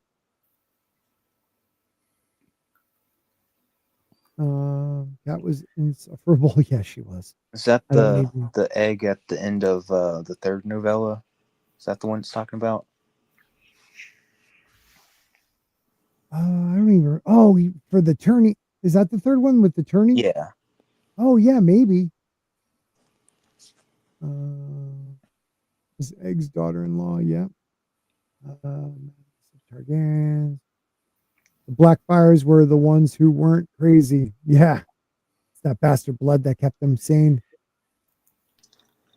Yeah, dude, that's crazy that Aegon V was just selling eggs, dragon eggs, to anybody that wanted them. Yeah, right? See, I would have thought someone like Aegon III would be willing to do that. Just get him away from me. Right. Oh man. Do you reckon they're going to adapt any of his story? Who? Aegon They the got- Third? I don't know. Or do you reckon it'll finish before then? It'll probably finish a little into it. Maybe. House of the Dragon only has 2 more seasons? 16 episodes. They said they're staying with the 8 episodes, which is awful, but Which is dumb. yeah. Which means that we're only going to get 6 episodes of the next part of it, because the first 2 episodes were supposed to be the previous ones. Mm-hmm. Yeah. Yeah. Oh man, yeah, because that was supposed to be the end, right? They've already wrecked that one, though, haven't they? Yeah. But I'm just trying to figure out, like, so Drives me obviously nuts. King's Landing has to get sacked fucking early, Right. and he's the rest of season 3 Rhaenyra's reign. There's a lot that has to happen. And then either the first episode of season 4 or the last episode is Rhaenyra's death. Mm-hmm. Well, And then they can go on with the next part of it. that assumes they're sticking with the books. Yeah, well, the men wrote the books. Because they've been doing that less and less. I mean, yeah, they take out a prince. You don't even need one prince in there. You know, Damon's been doing nothing but being emo at a castle. Aemon is psychotic now, trying to kill his own brother to take the throne. I mean, it's nothing like the story. I don't know. Every change has ripple effects, and they made a lot of them. Yeah. Which was exactly what happened with the other show. Yeah. And they couldn't stick the ending because they've screwed up the whole journey to it. And that's what happens. The ripple effect is real, people. Well, you start throwing rocks into a pond and the surface moves. It doesn't look like what it's supposed to look like. Right. 11 Alpha says, don't forget that Mage and the Glover are still out there with Rob's will naming Jon. I don't know if he names Jon as his heir. That last in the pink letter. Well, the chapter with Kat, it's her POV, her talking to Jon about it, or Rob about it, and he wants to name him. At the very end, there's a part where she's like, he got me, like he tricked me into thinking he was going to name Jon so he could do this, because she said anybody but him. Oh, so I don't know if it'll be Jon. I named Theon Greyjoy, right? My heir, my best friend ever. I named Kat Queen of everything. Well, who could you think would be worse than Jon? Well, Rob's kid could be worse. You know, just an infant sitting on a throne. Yeah, maybe Rob knew she was pregnant before he died. Where is she at the moment? Oh, what if it was Benjen? Ooh. Anyone but Benjen. He's not welcome at Winterfell. No, he isn't. Ned doesn't talk to him in the books. He was already missing, though. He'd been missing. He's been missing since the 3rd chapter of bloody. Well, does Rob know this? Almost 3 books. Yeah, but does Rob know this? Yeah, I'd assume everyone would know that. I don't know. Yeah, because in Clash of Kings, he asked when they're sending out things, if there was any word about his uncle. Unless there's another uncle I don't know of. Yeah. But who else could it be if he's not naming Jon? It's not going to be Theon. It couldn't be the kid, because then he'd have to also name a regent. He'd either have to name Jon or his mother.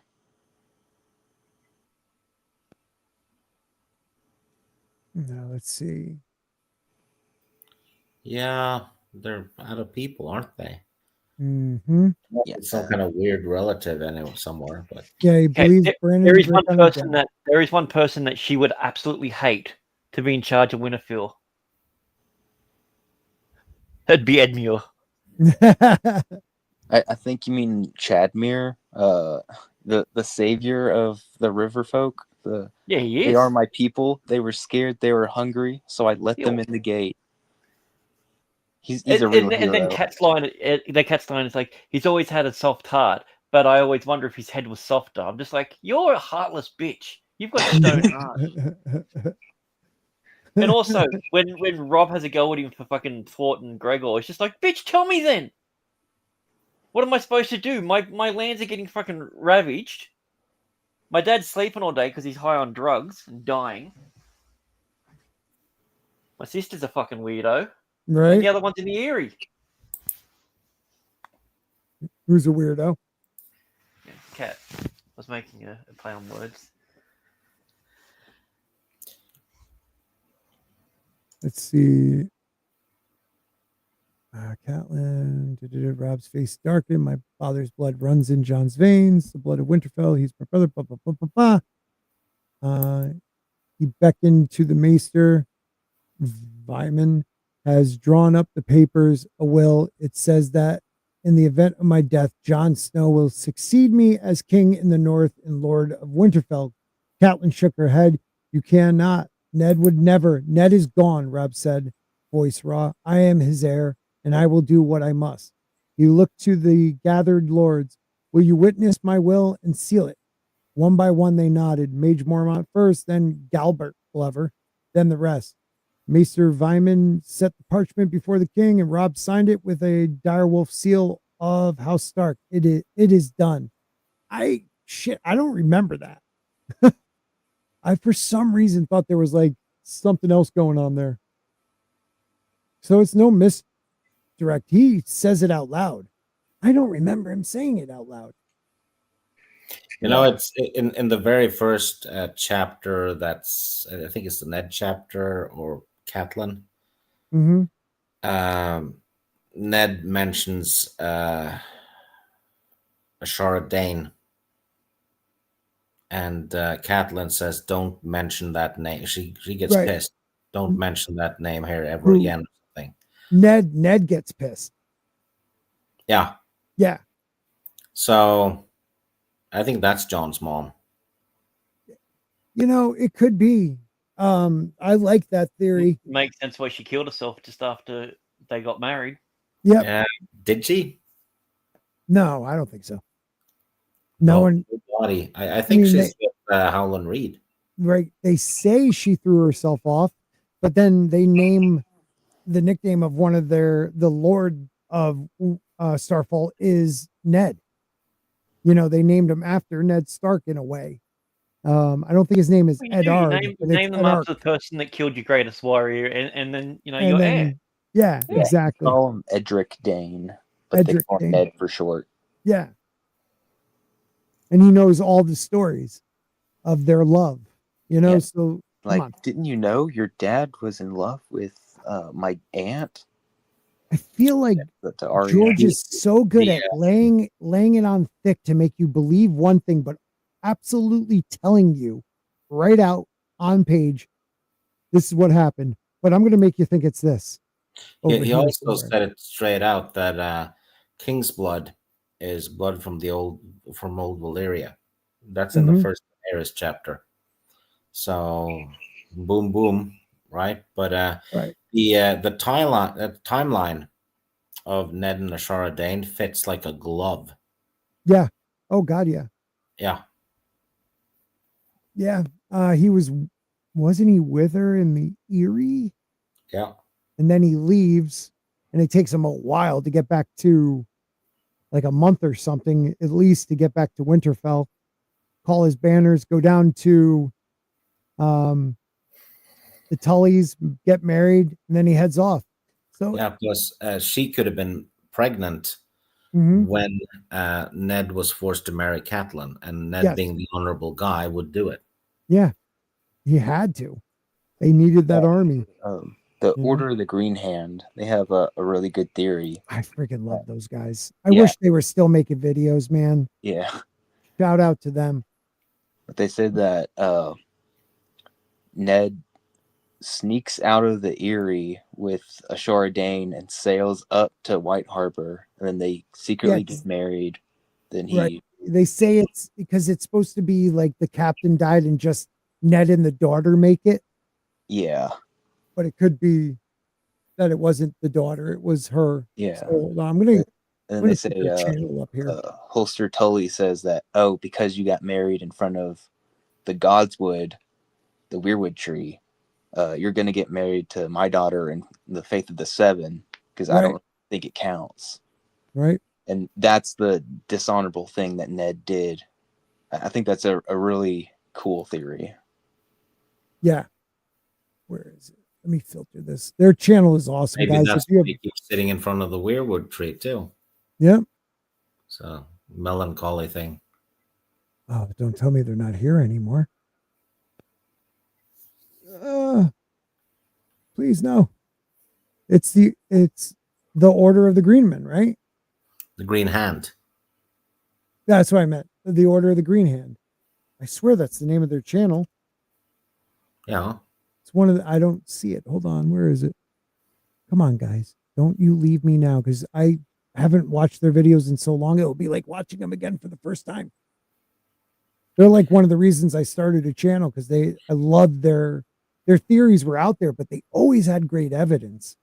Yeah, I think that's the ones that have the one where Arthur Dane is still alive. Yeah, that one fits extremely well because they back it up. Mm-hmm. Yeah, they say Arthur Dane and the White Bull, the other guy, one of the other guys that was at the Tower of Joy, end up becoming Corrin Halfhand and Mance Rayder, some of those guys. Yeah, and Tormund Giantsbane. Yeah, and Tormund. Yeah, because Tormund keeps his act keeps slipping. Mm-hmm. All right, here, Order of the Green Hand. Yeah, this guy's doing like reviews of them, but I don't see their video. This is pissing me off. The guy does fan reactions to their N+A=J. Oh, maybe here live stream. Anyway, I'm gonna head off to work, guys. Yeah, I got to get to bed. I just want to find it. This is terrible. All right, if I find it, I will put it in the community chat, or community chat. I will make sure you guys see it because it is dope.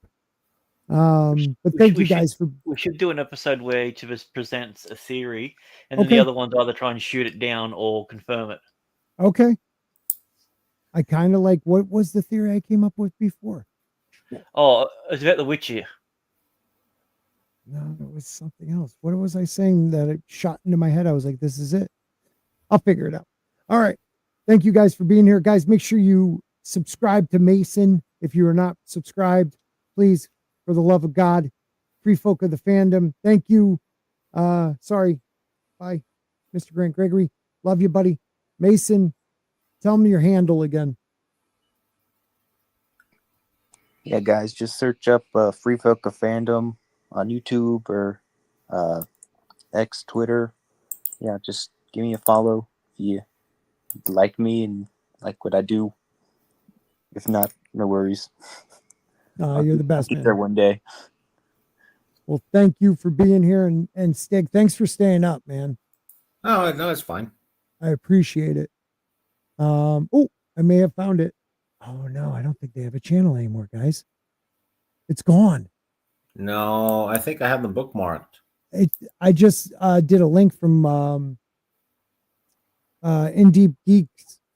Did a live stream with them, and it doesn't work anymore. That would really suck because they had an awesome channel. All right. Well, dude, we'll cry about this. It will be. It is, if it is. I hope not. I'll have to find their videos anyway. They have to be out there somewhere. All right, everybody. Have a great night. Thank you for being here. Peace out. And remember, this one thing that you need to know, people. If I had it set up, it would have been perfect when I just did that. All right. And remember, where's the best place for content on the world of Ice and Fire? Right over there. See where I am pointing with my dagger? I just found Sporking News Podcast with me, Sporking. Make sure you like and subscribe.